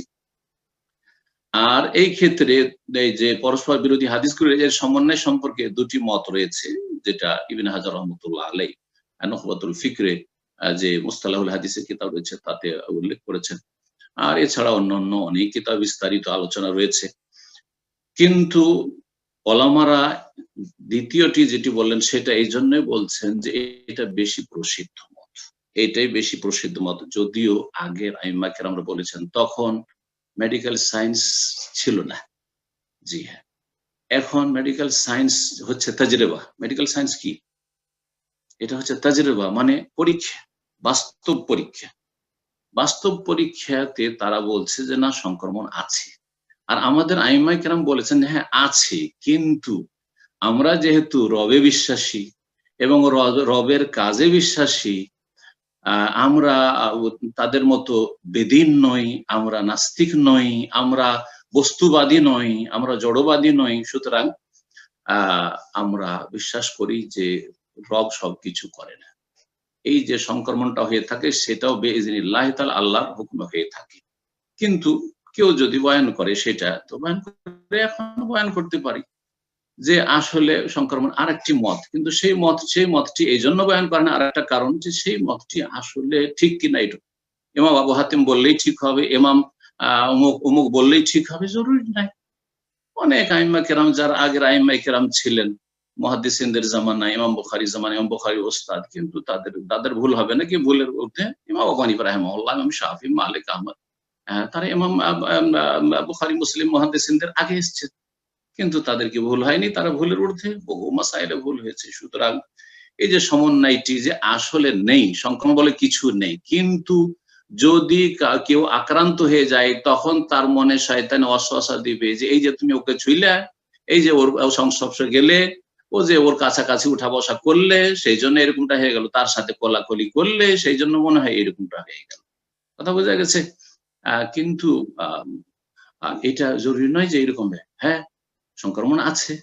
আমরা ছোট কাল থেকে দেখেছি যে চুলকানি, পাচড়ার যে ঘা আছে, যখন একজনকে হয়ে যেত মাদ্রাসার ছাত্র, সেই রুম থেকে গোটা মাদ্রাসা ছাত্র ওর আশেপাশে আসেনি, বিশেষ করে ওই রুমের তো সবাই করে বলছেন, এগুলো তো পরীক্ষিত জিনিস। তো সুতরাং এটা বাস্তবকে অস্বীকার করাটাও একটা মূর্খতা বর্তমান যুগে। সেই যুগে ঠিক ছিল, কারণ জানতো না সেই বাস্তবকে, সেই সায়েন্সকে জানতো না। সুতরাং এটাকে অস্বীকার করাও একটা জেহালাত। জেহালাত যেখানে হাদিস রয়েছে, আবার হাদিস যদি না থাকতো, একরকম হাদিস থাকতো তাহলে ঠিক আছে, বললা আদুয়া, না না কোনো সংক্রমণ নাই। তো আশা করি বিষয়টি বুঝতে পেরেছেন। আল্লাহ তাআলা ইনশাআল্লাহ এই পর্যায়ে প্রশ্ন করবেন এমডি ফাইসাল হোসেন, আপনি প্রশ্ন করুন। আসসালামু আলাইকুম ওয়া রাহমাতুল্লাহ। ওয়ালাইকুম আসসালাম ওয়া রাহমাতুল্লাহি ওয়া বারাকাতুহু। শাইখ কেমন আছেন? জি বলেন। আলহামদুলিল্লাহ, বলেন। জি, আমি বাংলাদেশ থেকে বলছি। মাশাআল্লাহ মাশাআল্লাহ, বলেন। জি, আমার প্রশ্ন হলো যে তাহিয়াতুল ওযু এবং তাহিয়াতুল মসজিদ এই দুটি নামাজ মানে দুইটা নিয়ত একসাথে আদায় করা যাবে কিনা? মানে কোন ব্যক্তি মসজিদে ঢুকলো, সে 2 রাকাত নামাজ আদায় করলো দুটি নিয়তে, এক্ষেত্রে কি সঠিক হবে কিনা? হ্যাঁ, বরং 3টি নিয়ত করতে পারবে, একটি সালাতে 3টি নিয়ত করতে পারবে। বুঝতে পারলেন? আপনি তো দুটি বললেন। ধরেন যোহরের সালাতে গেলেন, ওযু করে সাথে সাথে গেলেন, তাহিয়াতুল ওযুরও নিয়ত করলেন, মসজিদে প্রবেশ করলেন, বসবেন, তাহিয়াতুল মসজিদের নিয়ত করলেন, আর সুন্নাতে রাতে বারো নিয়ত করলেন। ফজরের সালাতে, বিশেষ করে ফজর, কারণ ফজরে মসজিদ 2 রাকাতের বেশি পড়া প্রমাণ নাই সাহাবায়ে কেরাম থেকে। সুতরাং ফজরে সাহাবায়ে কেরামরা গিয়েছেন, তারা কি এই নিয়ত করেননি যে এটি ওযু করে আসলাম তো তাহিয়াতুল ওযু, মসজিদে বসবো সুতরাং তাহিয়াতুল মসজিদ, আর এটি যেহেতু সুন্নাতে মুআক্কাদা আর রয়েছে ফজরে, সুতরাং সেই সুন্নাতে মুআক্কাদা, কোনো অসুবিধা নেই। জি হ্যাঁ, কোনো অসুবিধা নেই, ঠিক আছে। বরং নিয়তে যত প্রশস্ততা নিয়ে আসবেন তত বেশি নিয়ত গুণে বরকত হবে, মানে তত বেশি আপনি ফজিলত হাসিল করতে পারবেন। কোরআন তেলাওয়াতের বিষয়টি এরকম, আমি একটা আলোচনা করেছিলাম বেশ কিছুদিন আগে, আর যে কোরআন তেলাওয়াতের ক্ষেত্রে আপনি অনেকগুলি নিয়ত করতে পারেন, কিন্তু আজকাল অধিকাংশ যারা মুসলিম তেলাওয়াত করে তারা মনে করে যে আমি একটা অক্ষরে 10 নেকি নেব, ব্যাস। না, কোরআন তেলাওয়াতের অনেকগুলি নিয়তের দিক রয়েছে, সৎ নিয়তের দিক। যদি যত নিয়ত আপনার ব্যাপক হবে তত বেশি আপনার ফজিলত বা আপনার নেকি সওয়াব বা বিভিন্ন দিক যে রয়েছে সব দিকগুলি হাসিল করবেন আপনি কোরআন তেলাওয়াতের মাধ্যমে। আল্লাহ আমার মুশকিল আসান করবেন, আমার ঘরে বরকত নাজিল হবে, আমার ঘর থেকে শয়তান পলায়ন হবে, ইত্যাদি ইত্যাদি বহু দিক রয়েছে, বহু দিক রয়েছে। যাই হোক, এক কথায় যেটা বলছি সংক্ষেপে সেটা হচ্ছে যে আপনি একটি ইবাদতে বহুমুখী নিয়ত করতে পারবেন যদি অবকাশ থাকে। এখানে অবকাশ আছে। জি, জাযাকাল্লাহ খাইরান। এ পর্যায়ে প্রশ্ন করবেন তৌকির হাসান, আপনি প্রশ্ন করুন।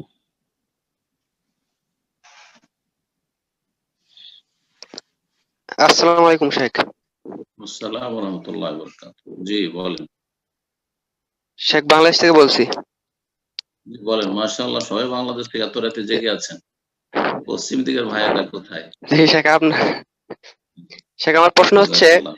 যে কোন হারাম টাকা দিয়ে যদি আসবাবপত্র বা কাপড় চোপড় এগুলা কিনা হয় এবং পরে সে বুঝতে পারে যে তার টাকাটা হারাম ছিল বা হারাম জানার পরে কিনেছে, তাহলে কি কাপড় চোপড়ই দান করে দিতে হবে নাকি সেই পরিমাণ হারাম টাকা দান করলে হবে?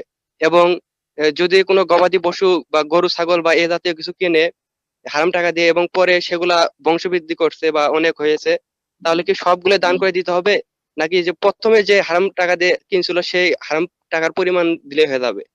এটা আমার প্রশ্ন থাকে। আসসালামু আলাইকুম। মাশাআল্লাহ।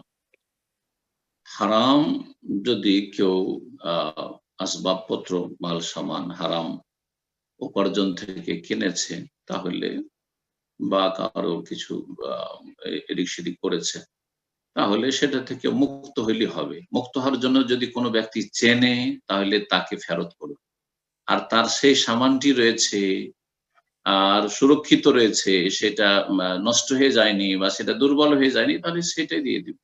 কিন্তু এমন কিছু হয় যে হারাম উপার্জন, আর হারাম উপার্জন থেকে বাড়িতে বিভিন্ন ফার্নিচার করেছে বা বিভিন্ন মাল সামান কিনেছে, তাহলে মুক্ত হওয়ার জন্য অতটা পরিমাণ সাদকা খেরাত করে দেওয়া যথেষ্ট।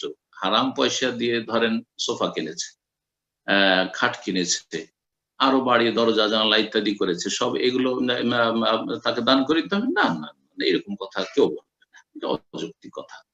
তাখাল্লুস মুক্তির জন্য, তাকাররুবের জন্য না। এখানে মনে রাখবেন দুটো শব্দ। তাকাররুব হচ্ছে আল্লাহর সান্নিধ্য লাভ, হারাম পয়সা দিয়ে আল্লাহর সান্নিধ্য লাভ হয় না। সুতরাং তাকাররুব কুরবাত চলবে না আল্লাহর। তাহলে কি চলবে? তাখাল্লুস, হ্যাঁ, মুক্তি লাভ, যে আমি এই হারাম পয়সা থেকে আল্লাহর কাছে মুক্তি পাবো, যে আল্লাহ যেন আমাকে ধরে না নেন, পাকড়াও না হয়ে যায়, জাহান্নামে না যেতে হয়। তো এই জন্য যখন সে দান খেরাত অতটা করে দেবে আনুমানিক, তখন আল্লাহ তাকে ক্ষমা করে দেবেন, বরং তার এই সৎ নিয়ত এবং তওবার জন্য তাকে উত্তম প্রতিদানও দেবেন। জি, এতটা ইনশাআল্লাহ যথেষ্ট। এইরকমই যে বিষয়টি আরো জিজ্ঞাসা করলেন, সেটা ছিল আপনার, বলে গেলাম, বাইরের কি জিনিসটা ছিল যেন, ঠিক ওই রকমই আর কি, একই উত্তর আর কি, যে সেটা থেকে মুক্ত হইলে হবে, সেই সামানটাই দিতে এমন কথা নেই। তবে একটা কথা শুধু মনে রাখবে, যেটা প্রথমে বলেছি, সেটা হচ্ছে যে কোন, হ্যাঁ গরু বা আপনার ছাগল, আর সেটা ছিল হারাম পয়সা দিয়ে, আর তারপরে সেখান থেকে বংশ বৃদ্ধি হয়েছে, হ্যাঁ, প্রজন্ম বৃদ্ধি হয়েছে, তো সবগুলি কি মুক্ত হওয়ার জন্য দান করতে হবে? না, সবগুলি মুক্ত হওয়ার জন্য দান করার প্রয়োজন নেই, বরং প্রথমটাই, যেটা যেই পয়সাটা প্রথম হারাম লাগিয়েছিলেন সেটা দান করে দেওয়ায়, বা সেটা পরিমাণ দান করে দেওয়াটাই, কারণ অতটাই আপনার হারাম আছে সেখানে, সেটা যথেষ্ট। তবে কেউ যদি অধিক সতর্কতার জন্য সবগুলি থেকে মুক্ত হয়ে যায়, তো ভালো, অবশ্যই ভালো। ধরেন একটা হারাম ছাগল থেকে 50টা ছাগল হয়ে গেছে, বংশ বৃদ্ধি নিয়ে, সবগুলিকে আমি এগুলিকে আল্লাহর রাস্তায় দান করে দেবো, তাহলে অনেক ভালো, অনেক ভালো, এতে কোনো সন্দেহ নেই। জি, আল্লাহ তাআলা আ'লাম। জাযাকাল্লাহ খাইরান। তো এরপর যে প্রশ্ন করবেন খান ইসফার বিন তারিক, আপনি প্রশ্ন করুন। আসসালামু আলাইকুম শাইখ, আমি ঢাকা থেকে বলছি। ওয়ালাইকুম আসসালাম ওয়া রাহমাতুল্লাহ। মাশাআল্লাহ, বলেন। জি। শাইখ, আমার প্রশ্ন হচ্ছে পারিবারিক কবরস্থান সম্পর্কে। আমাদের দেশে দেখা যায় যে বাবা মায়ের বা প্রিয় মানুষের কবর সারা জীবন সংরক্ষণ করে রাখার জন্য পারিবারিক কবরস্থান, পাবলিক কবরস্থান বাদ দিয়ে পারিবারিক কবরস্থান বা বাড়ির উঠানে কবর দেওয়া হয়। পারিবারিক কবরস্থানের কারণে অনেক সময় দেখা যায় কি পরবর্তী বংশধরের সম্পত্তিও ছাড়তে হয়। এভাবে পাবলিক কবরস্থান বাদ দিয়ে মানে বাড়ির উঠানে বা পারিবারিক কবরস্থান দেওয়া কি জায়েজ বা উত্তম বিষয়? বাড়ির উঠানে তো জায়েজ নাই। বাড়ির উঠানে, হ্যাঁ, এমন জায়গায় যেখানে হয়তো কিছুদিনের মধ্যে আবার ঘর তোলার প্রয়োজন হবে, অথবা বসবাসের প্রয়োজন হবে, অথবা ছেলেমেয়েরা দৌড়াদৌড়ি করবে ইত্যাদি, এক কথায় আবাদ করবে, তখন বিভিন্ন রকমের বাহানা করবে, যে এখান থেকে কত যে ফতোয়া আমাদের কাছে এরকম মাসলা আসে, যে এখন কবরটাকে 20 বছর হয়ে গেছে, 30 বছর হয়ে গেছে, এটাকে উঠিয়ে অন্য জায়গায় সরিয়ে দিতে চাই। কেন সরাবেন? আপনার সাথে সরাবেন, এটা জায়েজ। সুতরাং উঠানে বা বাড়ির আশেপাশে একবারে পারিবারিক কবরস্থান যদি করে কেউ, তো জায়েজ নাই। কিন্তু ধরেন বাড়ি থেকে একটু দূরে মাঠে, কিন্তু নিজের বংশের প্রাইভেট কবরস্থান, শুধু আমাদের বংশের লোকেরা অথবা আমাদের পরিবারের লোকেরাকে এখানে দাফন করা হবে, এরকম করলে জায়েজ আছে, অসুবিধা নেই। কিন্তু শর্ত হচ্ছে যে সেটা যেন নাপাকি থেকে সংরক্ষণ করে রাখে, হেফাজতে রাখে, আর তারপরে সেটা আবাদ না করে দেয় চাষের মাধ্যমে অথবা বাড়িঘর তৈরি করার মাধ্যমে, এরকমটা না করে। এমন সময় জমি জায়গার দাম অনেক বেশি হয়ে গেল, লোক সামলাতে পারলো না, এইসবের উপর বাড়ি করে দিল অথবা সেগুলিকে আবাদ করে দিল, অনেক সময় বিক্রি করে চলে যাচ্ছে, তখন যার কাছে বিক্রি করলো সে আবাদ করে দিচ্ছে, এসব আমরা দেখেছি। সুতরাং এটা না করেই ভালো, তবে জায়েজ আছে। হ্যাঁ, বাড়ির আশেপাশে, মসজিদের আশেপাশে, উঠানে, এগুলোতে কবর দেওয়া জায়েজ, কিন্তু জরুরি নয় আপনার জন্য যে ওই সরকারি যে গ্রামবাসীর কবরস্থান আছে সেই কবরস্থানেই দাফন হইতে হবে বা দাফন করতে হবে, এরকমটা জরুরি নয়। জি, আল্লাহু আ'লাম। জাযাকাল্লাহ খাইরান। এরপরে যে প্রশ্ন করবেন সাফিরা, আপনি প্রশ্ন করুন।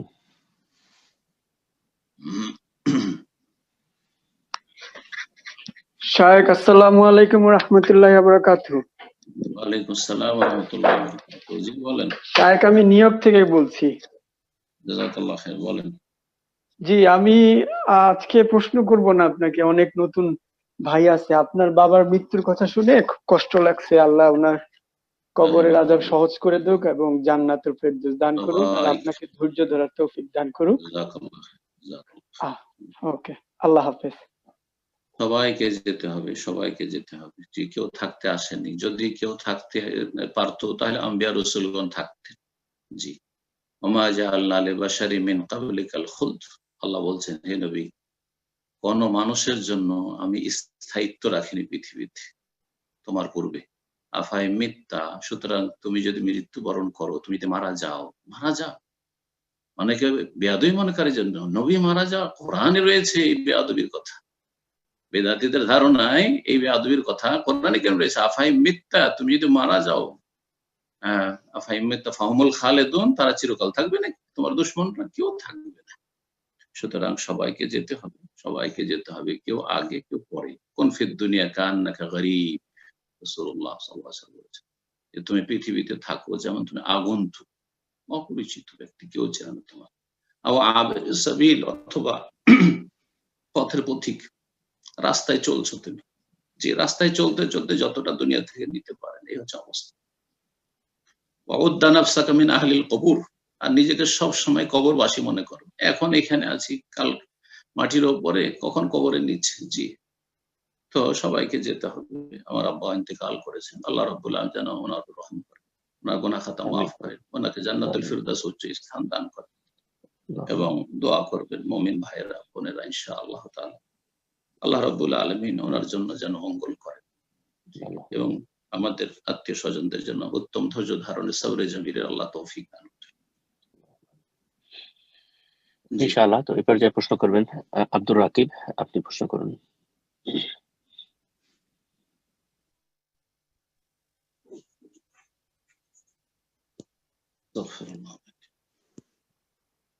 বলেন। ব্রাদার আব্দুর রাকিব, আপনার ফোনটা আনমিউট হয়েছিল, আপনি আবারও মিউট করেছেন। আপনারা যখনই ফোনটা আনমিউট করবেন, ওয়ান টাইম আনমিউট করলেই হবে ইনশাআল্লাহ।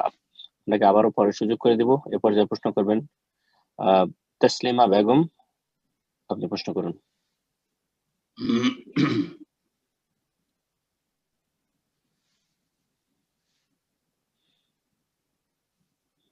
আসসালামু আলাইকুম। ওয়ালাইকুম আসসালাম ওয়া রাহমাতুল্লাহ। কেমন আছেন? জি আলহামদুলিল্লাহ, বলেন। আমি ক্যালিফোর্নিয়া থেকে। জাযাকুমুল্লাহ খাইর। জি বলেন। যাই, আপনি তো বলছিলেন যে কোশ্চেন না করে, এগুলো খুব দ্বিধাদ্বন্দ্বে কোশ্চেন করলাম, কারণ আমার হয়ে কেউ কোশ্চেন জায়েজ আছে, আপনি করেন, কেউ নেই আমার হয়ে কোশ্চেন। জায়েজ আছে, করেন, কোনো অসুবিধা নাই, করেন। যেমন আমি যেন আমার ফুফাতো ভাই আছে, চাচতো ভাই, খালতো ভাই বা মামাতো ভাই, এরা অনেকে আছে। কারণ আমার তো বাবা মা নেই, ওরা বিয়ের সময় আমাকে অনেক হেল্প টেল্প করছিল। এখন ওনারা আমার দেশে যে ভাই বোন আছে তাদের প্রায় নাকি বলে যে বিয়ে শাদী দিছি, এখন চলে গেছে, কোনো খোঁজ খবর নাই। তা আমি যতটুকু পারি করি বা তাদের সাথে যোগাযোগ করি না কেন। এখন এটা কি জায়েজ আমার জন্য?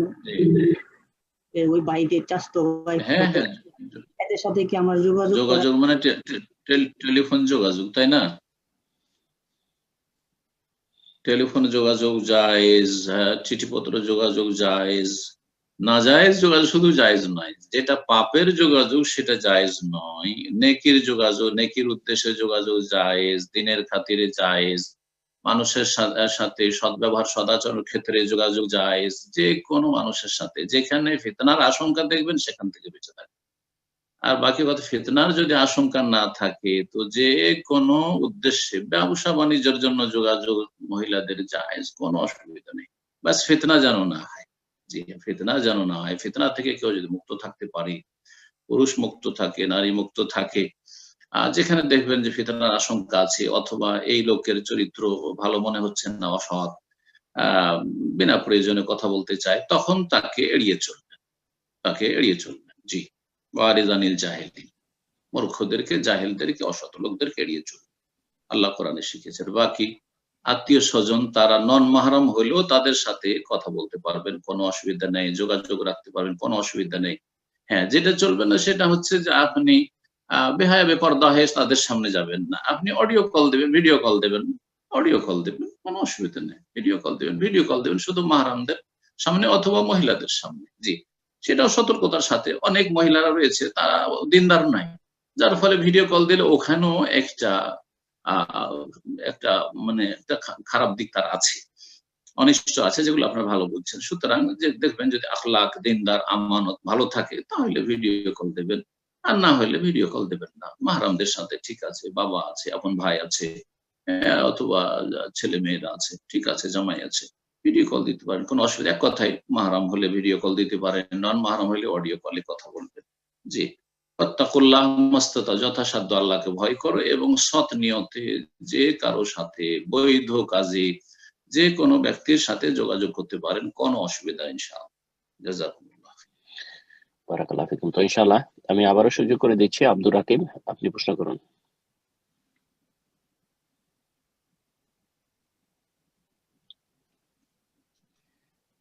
জি আব্দুর রাকিব, আপনার ফোনটা আনমিউট করে নিন।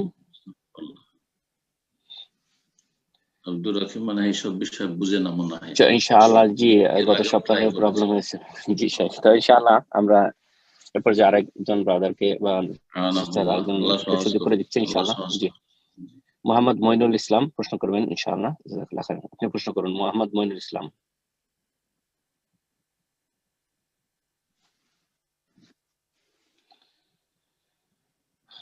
আসসালামু আলাইকুম। ওয়ালাইকুম আসসালাম ওয়া রাহমাতুল্লাহি ওয়া বারাকাতুহু। শেখ, আমি মোহাম্মদ মুমিনুল ইসলাম মদিনা থেকে বলছি। মদিনা, মাশাআল্লাহ, বলেন। আমার প্রশ্ন হলো দুনিয়াবি জ্ঞান অর্জনের বিধান কি? দুনিয়াবি জ্ঞান অর্জনের বিধান হচ্ছে ফরজে কিফায়া। জি, অর্থাৎ যদি মুসলিমদের জন্য সেই জ্ঞান অর্জন করা ফরজ হয় মুসলিম উম্মার জন্য, মুসলিম জাতির স্বার্থে, ইসলামের স্বার্থে বা মুসলিমের স্বার্থে, তাহলে ফরজে কিফায়া কিছু লোক সে জ্ঞান অর্জন করলে যথেষ্ট। কিছু লোক শিখলো, আর শেখার পরে মুসলিম জাতি যে সমস্যাগুলি রয়েছে সেই সমস্যার সমাধান দিতে পারলো। যেমন চিকিৎসক, ডাক্তার হইতে হবে, কিছু সংখ্যক মুসলিম ডাক্তার থাকবে যারা মুসলিমদের সমাধান, যাতে অমুসলিমদের কাছে সহজে না যেতে হয়। নিরুপায় না হলে মুসলিমদের কাছে চিকিৎসার জন্য যাওয়া ঠিক নয়। মুসলিম যখন আছে তখন মুসলিমকে অবশ্যই অগ্রাধিকার দিতে হবে এবং সেটাই আপনার অন্তরে থাকতে হবে। এইরকমই ইঞ্জিনিয়ার লাগবে, হ্যাঁ, এইরকমই যে যতগুলি সাবজেক্ট রয়েছে। আর আরেকটা হচ্ছে যে দুনিয়া রুজি রোজগারের জন্য। আজকাল তো, এক সময় তো শিক্ষাটা ইনকাম সোর্স ছিল না, এখন তো পুরো শিক্ষাটাই হয়ে গেছে ইনকাম সোর্স। এই জন্য যেই শিক্ষাতে বেশি ইনকাম আছে সেই শিক্ষায় আজকাল শিক্ষিত হচ্ছে অধিকাংশ মানুষ। হ্যাঁ, না ইসলাম শিক্ষার ধার ধারছে।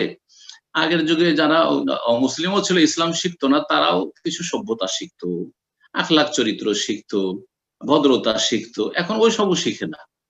তার মানবতা শিখতো, ওইসব কিছু শিখে না। এখন অমানুষও ডাক্তার, ইঞ্জিনিয়ার আর বৈজ্ঞানিক আর এই সেই প্রফেসর, কিন্তু চরিত্রহীন তাদের একবারে কি বলা যাবে, তাদের অন্ধকার জগতের তারা।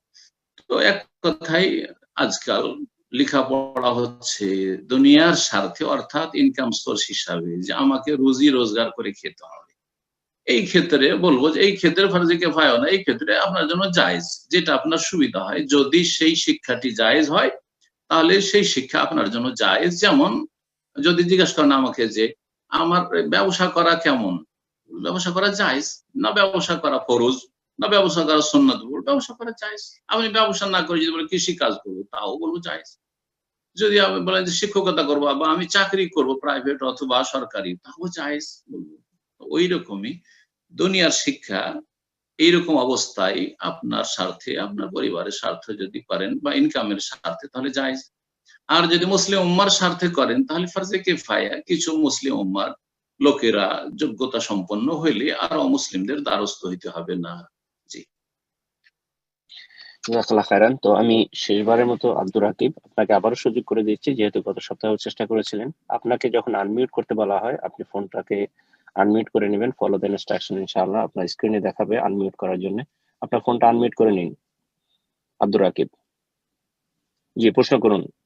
আপনার ফোন আনমিউট আছে, আপনি কথা বলুন। আসসালামু আলাইকুম ওয়া রাহমাতুল্লাহি ওয়া বারাকাতুহু। আসসালামু ওয়া রাহমাতুল্লাহি ওয়া বারাকাতুহু। আমি ইন্ডিয়া পশ্চিমবঙ্গ থেকে বলছি, সলমান শেখ। আমার প্রশ্ন হলো যে এক মুসলিম পরিবারের মধ্যে এক মেয়ে কোরআনের হাফিজ, তো তার বাবা মদ খেয়ে মাতাল হয়ে তার সাথে জেনা করেছে, মেয়ের পেটে মোটামুটি 4 মাসের বাচ্চা। তো এটা ইসলামের দৃষ্টিতে তাকে কি করা যায়? ইসলামের দৃষ্টিতে যদি ইসলামী শাসন থাকে তাহলে ওর বাবা যেহেতু বিবাহিত, ওকে রজম করতে হবে। জি, রজম করতে হবে যদি প্রমাণিত হয়ে যায় তাহলে। আর মেয়েটার উপরে যেহেতু জবরদস্তি করেছে, ধর্ষণ যখন বললেন, তো তাহলে জবরদস্তি করা হয়েছে। জবরদস্তি করলে মেয়ে নির্দোষী, মেয়ের উপর কোনো দোষ নাই। তবে মেয়ের যদি মনসম্মতি থাকে, অনেক সময় হয় যে বলা হয় ধর্ষণ কিন্তু মনসম্মতি আছে, সামান্য একটু করেছে, তখন ওটাতে সে রাজি হয়ে গেছে। যদি সে সন্তুষ্টি প্রকাশ করে বা তার সম্মতি সে দিয়ে থাকে, অথচ সে প্রতিরোধ করতে পারতো, তাহলে সেও গুনাহতে শরীক হবে, সে গুনাহতে শরীক হবে। আর সে যেহেতু অবিবাহিতা, সেজন্য তার জন্য 100টি বেত্রাঘাত রয়েছে। ফাজলিদুহুম মিআতা জালদা, আল্লাহ রাব্বুল আলামিন সূরা নূরে বলেছেন ফাজলিদু কুল্লা ওয়াহিদিন মিনহুম মিআতা জালদা, আয-যানিয়াতু ওয়াজ-যানি ফাজলিদু কুল্লা ওয়াহিদিন মিনহুম মিআতা জালদা। কিন্তু এই বিধান কি আর পৃথিবীতে কোথাও আছে? আলহামদুলিল্লাহ সৌদি আরবে আছে, এছাড়া পৃথিবীতে কোথাও নাই আমার জানা মতে। সুতরাং এসব শুধু বলাই হবে আর শোনাই হবে আপনাদের।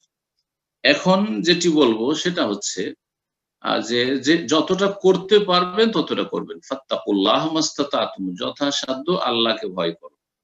এর বাবার পানিশমেন্টের জন্য যতটা করা সম্ভব সেটা সেখানকার আপনার প্রশাসনের মাধ্যমে হোক, জেল হাজত বা কিছু হইতে পারে, সেটা যদি করা যায় তো হোক, কিন্তু সেটা তো আপনার উদ্দেশ্য মনে হয় নয়। আর তারপরে সামাজিক বিচারের মাধ্যমে যতটা করা সম্ভব সেই পানিশমেন্ট গুলো করা যেতে পারে, জায়েজ আছে। কারণ যখন ইসলামী শরিয়া বাস্তবায়ন করতে পারছে না, তখন যতটা শাসন করা যায় অপরাধীকে ততটা করতে হবে, আইনে যতটা বৈধতা আছে। আর মেয়েটির ক্ষেত্রে বলবো, যেমন বললাম যে মেয়ে নির্দোষী যদি সত্যি ধর্ষিতা হয়ে থাকে, আর যদি তাতে সে শেয়ার করে থাকে, যতটা সে শেয়ার করেছে ততটা সে গুনাহগার। বাকি যে পেটে গর্ভধারণ করেছে সেই বাচ্চাটি নিষ্পাপ, নির্দোষী। সুতরাং সেই বাচ্চাটিকে নষ্ট করা হারাম, সে বাচ্চা নষ্ট করা হারাম। সেই বাচ্চাকে ভূমিষ্ঠ হতে দিতে হবে। সেই বাচ্চা পৃথিবীতে আসবে, আসার পরে তার যদি আল্লাহ হায়াত রাখে তাহলে সে বড় হবে, হতে পারে সে ভালো মানুষ হবে, কিছু যাই না আমরা।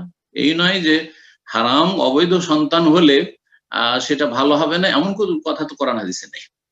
ভালো তরবিয়ত, ভালো প্রতিপালন হয় না, সেই জন্য এইরকম সন্তানগুলি খারাপ হয়ে যায়। কিন্তু ভালো পরিবারের ছেলেও যদি মেয়েকেও যদি ভালো তরবিয়ত না দেন, ভালো প্রতিপালন না করে, ইসলামিক তরবিয়ত না দেন, তো খারাপ হয়ে যাবে।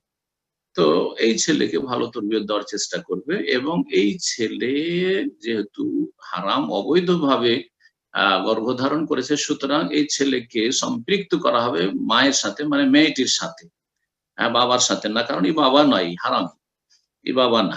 জি হ্যাঁ, তো এই হচ্ছে। আর যদি সম্ভব হয় তাহলে সেই বাবা যেহেতু এইরকম চরিত্রহীন, সুতরাং সেই বাবার চোখের আড়ালে মেয়েটিকে রাখতে হবে। তার যদি ভরণ পোষণের অন্য কোথাও ব্যবস্থা থাকে, ধরেন তার মামার বাড়ি অথবা কোথাও তার খালার বাড়ি, আর সেখানে পর্দার সাথে থাকতে পারবে, হিজাবের সাথে, তাহলে এইরকম চরিত্রহীন বাবার সামনে এইরকম মেয়েদের রাখা জায়েজ নয়, অথবা এই বাবাকে সেখানে রাখা জায়েজ নয়। যদি সম্ভব হয় সামাজিকভাবে সেই বাবাকে সেই বাড়ি থেকে তাড়িয়ে দিবে, সে আলাদা কোথাও থাকবে, আর সেখানে তার মায়ের সাথে বা তার ভাইদের সাথে, যারা ভালো মানুষ পরিবারে, তাদের সাথে সে মেয়েটি সসম্মানে অবস্থান করবে, এবং এই মেয়ের কোনো দোষ নেই, কোনো দোষ নেই ইনশাআল্লাহ, যদি দোষিত হয়ে থাকে। আল্লাহু তাআলা। ওকে, ইনশাআল্লাহ এই পর্যায়ে প্রশ্ন করবেন আবু সাইদ, আপনি প্রশ্ন করুন। আসসালামু আলাইকুম রাহমাতুল্লাহ। আসসালামু ওয়া রাহমাতুল্লাহি ওয়া বারাকাতুহু। জি উস্তাদ, আমি বাংলাদেশ থেকে বলছি। জি বলেন।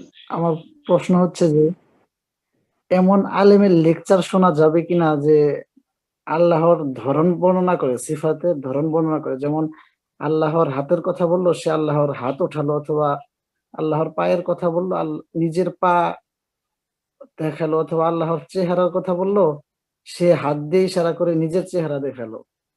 তো এরকম আলেমের বক্তব্য শোনা যাবে কিনা। আরেকটা হচ্ছে, একটু আমরা আপনার ছাত্র দাবি করতে পারবো কিনা, যে আমরা ওনার ছাত্র, যেহেতু আপনার সাথে সাক্ষাৎ হয় নাই, অনলাইনে আপনার থেকে দিন শিখতেছি, তো ছাত্র দাবি করতে পারবো কিনা এটা একটু বলবেন ইনশাআল্লাহ। অনলাইন কথাটা বাড়িয়ে দিবেন, তাইলে অনলাইনে ছাত্র, তাইলে হবে। জি যেমন আমি শেখ ইবনে উসাইমিনের ছাত্র, কিন্তু অল্প সময়ের ছাত্র, বেশ কিছু তার দার্সে ধরেন হাজির হয়েছি, সুতরাং অতটুকু বলবো। কিন্তু মদিনা ইউনিভার্সিটিতে যেসব ওস্তাদের কাছে পড়েছি সেটা বছর ধরে, বছর 2 বছর এক একজনের কাছে পড়েছি। তো এইরকম তো যেটা বললেন যে আপনার শাগিদ, এটা বলতে পারবো কিনা, বলবে যে অনলাইনে আমরা ছাত্র, অনলাইনে যদি আমার অধিকাংশ আলোচনাগুলি বা বক্তব্যগুলি বা তাফসীর হাদিস যে ধারাবাহিক যতগুলি দার্স আছে, আলহামদুলিল্লাহ আকিদার কিতাবুত তাওহীদ রয়েছে, আকিদাতুত তাওহীদ রয়েছে, জানেন আপনার আকিদা ওয়াসিতিয়া রয়েছে, এছাড়া কোরআন কারীমের তাফসীর রয়েছে, বুলুগুল মারাম রয়েছে, বহু কিতাবে আলহামদুলিল্লাহ দার্স দিয়েছি এখন পর্যন্ত। আল্লাহ যেন হায়াতে বরকত দান করেন, এবং সহিহ বুখারী আমরা শুরু করেছি, আল্লাহ এটাও যেন শেষ করার মতো আল্লাহ সুযোগ দেন। আল্লাহ রাব্বুল আলামিন যেন তৌফিক দান করে সুস্থতার সাথে, এটা আল্লাহর কাছে কামনা করছি। জীবনটাকে ভালো কাজে ব্যয় করার তৌফিক দান করেন, এবং আল্লাহ যেন উম্মাতে মুসলিমাকে, বিশেষ করে বাংলা ভাষাভাষী ভাই বোনদেরকে আল্লাহ যেন উপকৃত করেন, যেন আমাদের জন্য সেটা সাদকা জারিয়া হয়। তো বলতে পারেন যে অনলাইনে আমরা ছাত্র, এভাবে বলতে পারেন। জি, আল্লাহ রাব্বুল আলামিন ইনশাআল্লাহ তাতে যেন বরকত দান করেন, বরকত দেবেন। যে বিষয়টি বললেন যে কোন আলেমের যদি আকীদাগত সমস্যা থাকে, আসমা সিফাতে, এটা বুঝে তাওহীদুল আসমা সিফাতে, আর বিশেষ করে যারা আমাদের দেশের পড়া আলেম, তারা বংশগত সহি আকীদার হলেও তাদের বিশেষ করে তাওহীদুল আসমা সিফাত সম্পর্কে তেমন জ্ঞান নেই। জি, কেন নেই? আমারও ছিল না, সেই জন্য বলছি। আমি আলহামদুলিল্লাহ কারো সম্পর্কে জানি না, যে কার সম্পর্কে বলছে সেটাও জানি না, আর আমি কারো সম্পর্কে উদ্দেশ্য করা বলতেও চাই না। সুতরাং এই কথাটি আম কথা বলছি যে আমি জামিয়া সালাফিয়া বানারস আসার আগে তাওহীদ সম্পর্কে তেমন কিছুই জানতাম না, কারণ আহলে হাদিস মাদ্রাসাগুলো তো ওই আশআরি আকীদা, শরিয়া আকায়েদ আর নাসাফিয়া পড়ানো হইতো, যেটা আশআরি মাতুরিদি আকীদা পড়ানো হইতো, কিছু জানতাম না তাওহীদ আকীদা সম্পর্কে। জামিয়া সালাফিয়াতে এসে সামান্য একটি ছোট্ট কিতাব পড়লাম, যেটা হচ্ছে আকীদা আল ওয়াসিতিয়া। সেখান থেকে তাওহীদুল আসমা সিফাত সম্পর্কে মোটামুটি প্রাথমিক জানলাম, মাধ্যমিকও বলা যাবে না, প্রাথমিক জানলাম, কারণ একটা বছরে আর কতটা পড়ব। একেবারে নতুন নতুন লাগতো আমাদের জন্য এই সাবজেক্টটি। আর তারপরে মদিনা ইউনিভার্সিটিতে এসে যখন পড়লাম তাওহীদুল আসমা সিফাত, প্রথম যখন এত বিস্তারিত পড়লাম, মনে হইতো যে কি এগুলো, কি ওগুলো, কিন্তু পরে দেখলাম যে সুবহানাল্লাহ, এগুলো যে কত গুরুত্বপূর্ণ আমাদের জন্য, বিশেষ করে তালেবে ইলমের জন্য, আলেমদের জন্য অত্যন্ত গুরুত্বপূর্ণ, না হলে বিভ্রান্তি আসবে। আমি অনেক আগে একটা বই দেখেছিলাম, একজন আহলে হাদিস আলেমের, নামটাও বলছি না এখানে, সেই বইয়ে সুবহানাল্লাহ, আল্লাহ রাব্বুল আলামিন আহলে হাদিস, বংশগত আহলে হাদিস, কিন্তু দেশে যেহেতু লেখাপড়া করেছেন, এমন আজব আজব কথা লিখেছেন, আল্লাহর দেহের কথা লিখেছেন, আল্লাহ রাব্বুল আলামিনের রুহের কথা লিখেছে, আউযুবিল্লাহ, আরো কত কি। আল্লাহ রাব্বুল আলামিন যেহেতু শুনেন, সুতরাং আল্লাহর কানের কথা লিখেছে। লা হাওলা ওয়ালা কুওয়াতা ইল্লা বিল্লাহ। আর এই কোরআনে কারিমে যা আছে তা বলো, যা নাই তা বলিও না। আর তারপরে বাড়াবাড়ি করার দরকার কি? জি। আর যে কথাটি বলেছেন আরেকটা, সেটা হচ্ছে বক্তাদের কথাবার্তা সাধারণত ওই 16 আনা থাকে না, তাতে কিছু মরিচ মশলা একটু না লাগালে তো মজা লাগবে না, আর মজা না লাগাইলে তো আমাদের দেশের লোকেরা শুনবেও না। জনগণও এত মূর্খ অধিকাংশ, যে এই আমাদের এইরকম আলোচনা যদি করা হয়, এলমি আলোচনা, তো আধা ঘন্টাও বসবে কিনা, সব চলে যাবে দোকানপাটে, উঠে সব চলে যাবে। কিন্তু যদি হাসাতে পারে, কাঁদাতে পারে, কিছু ডায়লগ ঝাড়তে পারে, আর কিছু ওই রকম হাত পা ঝেড়ে যদি দেখাতে পারে, তাহলে তাহলে থাকবে 2-4 ঘন্টা। আরে মৌসুমী ওয়াজগুলিতে এগুলি হয়। জি হ্যাঁ, যার ফলে সেখানে আসলে সূক্ষ্ম কথা থাকে না। আল্লাহ রাব্বুল আলামিন এসব ফিতনা থেকে যেন বেঁচে থাকার তৌফিক দান করেন। এবং আবার বলছি যে তাওহীদুল আসমা সিফাত সম্পর্কে এলেম হাসিল করবেন আরব দেশে পড়া আলেমদের থেকে, হয় জামিয়া ইসলাম মদিনা মুনাওয়ারা থেকে পড়াশোনা করে গেছেন, আর না হইলে জামিয়াতুল ইমাম মুহাম্মদ বিন সৌদ আল ইসলামিয়াতে পড়ে গেছেন, সৌদি আরবে ভালো কোন ইউনিভার্সিটি থেকে ইসলামিক ফ্যাকাল্টিতে পড়াশোনা করেছেন, এদের কাছ থেকে তাওহীদুল আসমা সিফাত শিখবেন, আর না হলে আরব আলেমদের লিখনি থেকে শিখবেন। আর আপনি দেশে যারা লেখাপড়া করেছে তাদের কাছ থেকে অনেকে রাগ করবেন আমার কথায়, কিন্তু আসলে এটা উদ্দেশ্য করে নয় আজ কাউকে, বা আমি আসলে কাউকে ছোট করতেও চাই না, কিন্তু দেশে যতটা পড়া হচ্ছে ততটা বলবে। যতটা পড়াশোনা হচ্ছে সিলেবাস সেই অনুযায়ী না তারা বলবে, সুতরাং পদস্খলন ঘটবে স্বাভাবিক। আর একটা রোগ আমাদের দেশের এক শ্রেণীর আলেমদের মধ্যে রয়েছে, সেটা হচ্ছে জাহিরিপনা, জাহেরিয়াত। নাম আহলে হাদিস কিন্তু ফতোয়া হচ্ছে জাহিরি ফতোয়া, দাউদ জাহেরির ফতোয়া। সুতরাং এই একটা বিভ্রান্তি থেকেও সাবধান থাকবেন, এরকম একটা বিভ্রান্তি থেকেও সাবধান থাকবেন, আল্লাহ যেন হেফাজত করেন। জাযাকুমুল্লাহ। তাদের মধ্যে এই দুটো জিনিস দেখবেন, তাদের ফতোয়া থেকে এবং তাদের কাছ থেকে আকীদার ইলম নেওয়া থেকে বা তাদের কাছ থেকে ইলম নেওয়ার ক্ষেত্রে সতর্ক সাবধান থাকবেন। হ্যাঁ, সালাতের বিষয়ে বলছেন, আখলাকের বিষয়ে বলছেন, হালাল হারামের বিষয়ে বলছেন, পর্দার কথা বলছেন, খুব শুনেন আর আমল করেন, কারণ এগুলি আপনি বুঝতে পারছেন যে ঠিক আছে। কিন্তু যেগুলি সূক্ষ্ম বিষয়, তাওহীদুল আসমা সিফাত পড়বেন, সেখানকার কোন আলেমের কাছে না না না আরব আলেমদের কাছে না পড়লে তাওহীদুল আসমা সিফাত ভালো করে বুঝবেন না। আল্লাহ রাব্বুল আলামিন যেন আমাদের সতর্ক সাবধান হয়ে দিন শিখার তৌফিক দান করেন। জাযাকুমুল্লাহু খাইরান। বারাকাল্লাহ। তো সম্মানিত দিনী ভাই বোনেরা, আমরা কনফারেন্সের একদম শেষ পর্যায়ে চলে এসেছি। আজকে আমরা সর্বশেষ প্রশ্ন নেব ইনশাআল্লাহ।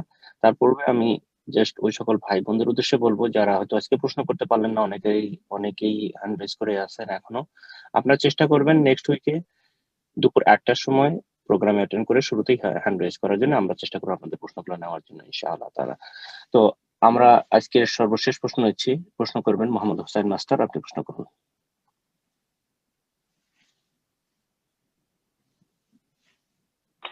আসসালামু আলাইকুম ওয়া রাহমাতুল্লাহি ওয়া বারাকাতুহু। ওয়া আলাইকুম আসসালাম ওয়া রাহমাতুল্লাহি ওয়া বারাকাতুহু। জি বলেন। কেমন আছেন? ভালো আছেন আশা করি ইনশাআল্লাহ। আলহামদুলিল্লাহ আলা কুল্লি হাল। আলহামদুলিল্লাহ। প্রথমে দোয়া করি আপনার আব্বার জন্য, আল্লাহ যেন ওনাকে জান্নাতুল ফেরদাউস নসিব করেন। আমিন ইয়া রাব্বাল আর আপনাদেরকে যেন তার উত্তম বিনিময় দান করেন ইনশাআল্লাহ। ধৈর্য ধারণ করার তৌফিক দান করেন। একটা প্রশ্ন হলো, আমাদের দেশে দেখা যায় যাদের হয়তো কোনো কারণে ফজর সালাত কাজা হয়েছে, তাকে ইমামতি করার জন্য দেয় না, এই সম্পর্কে একটু বলবেন ইনশাআল্লাহ। কাজা হয়েছে যদি অনিচ্ছাকৃত হয় তাহলে কোনো গুনাহ নেই। রাসূলুল্লাহ সাল্লাল্লাহু আলাইহি সাল্লাম বলেছেন, লাইসা ফিন নাওমি তাফরিত, ঘুমের ক্ষেত্রে কোনো তিরস্কার নেই। অর্থাৎ অনিচ্ছাকৃত যদি ঘুম চলে এসছে, সেটা আল্লাহর ওলিরও হইতে পারে, তাহাজ্জুদ গুজার লোকেরও হইতে পারে, কোনো একদিন একবারে ফজর ছুটে গেছে, সূর্য উঠে, কোনো একদিন। কিন্তু হ্যাঁ, মাসে 5 দিন 10 দিন যখন তখন হয়ে যাচ্ছে, হ্যাঁ তাহলে অবশ্যই সে গুনাহগার, সে ফাসিক, অবশ্যই তার অন্তরে রোগ আছে। কেন তাকে আল্লাহ তৌফিক দিচ্ছেন না? সুবহানাল্লাহ। তো দেখতে হবে যে বিষয়টা কি।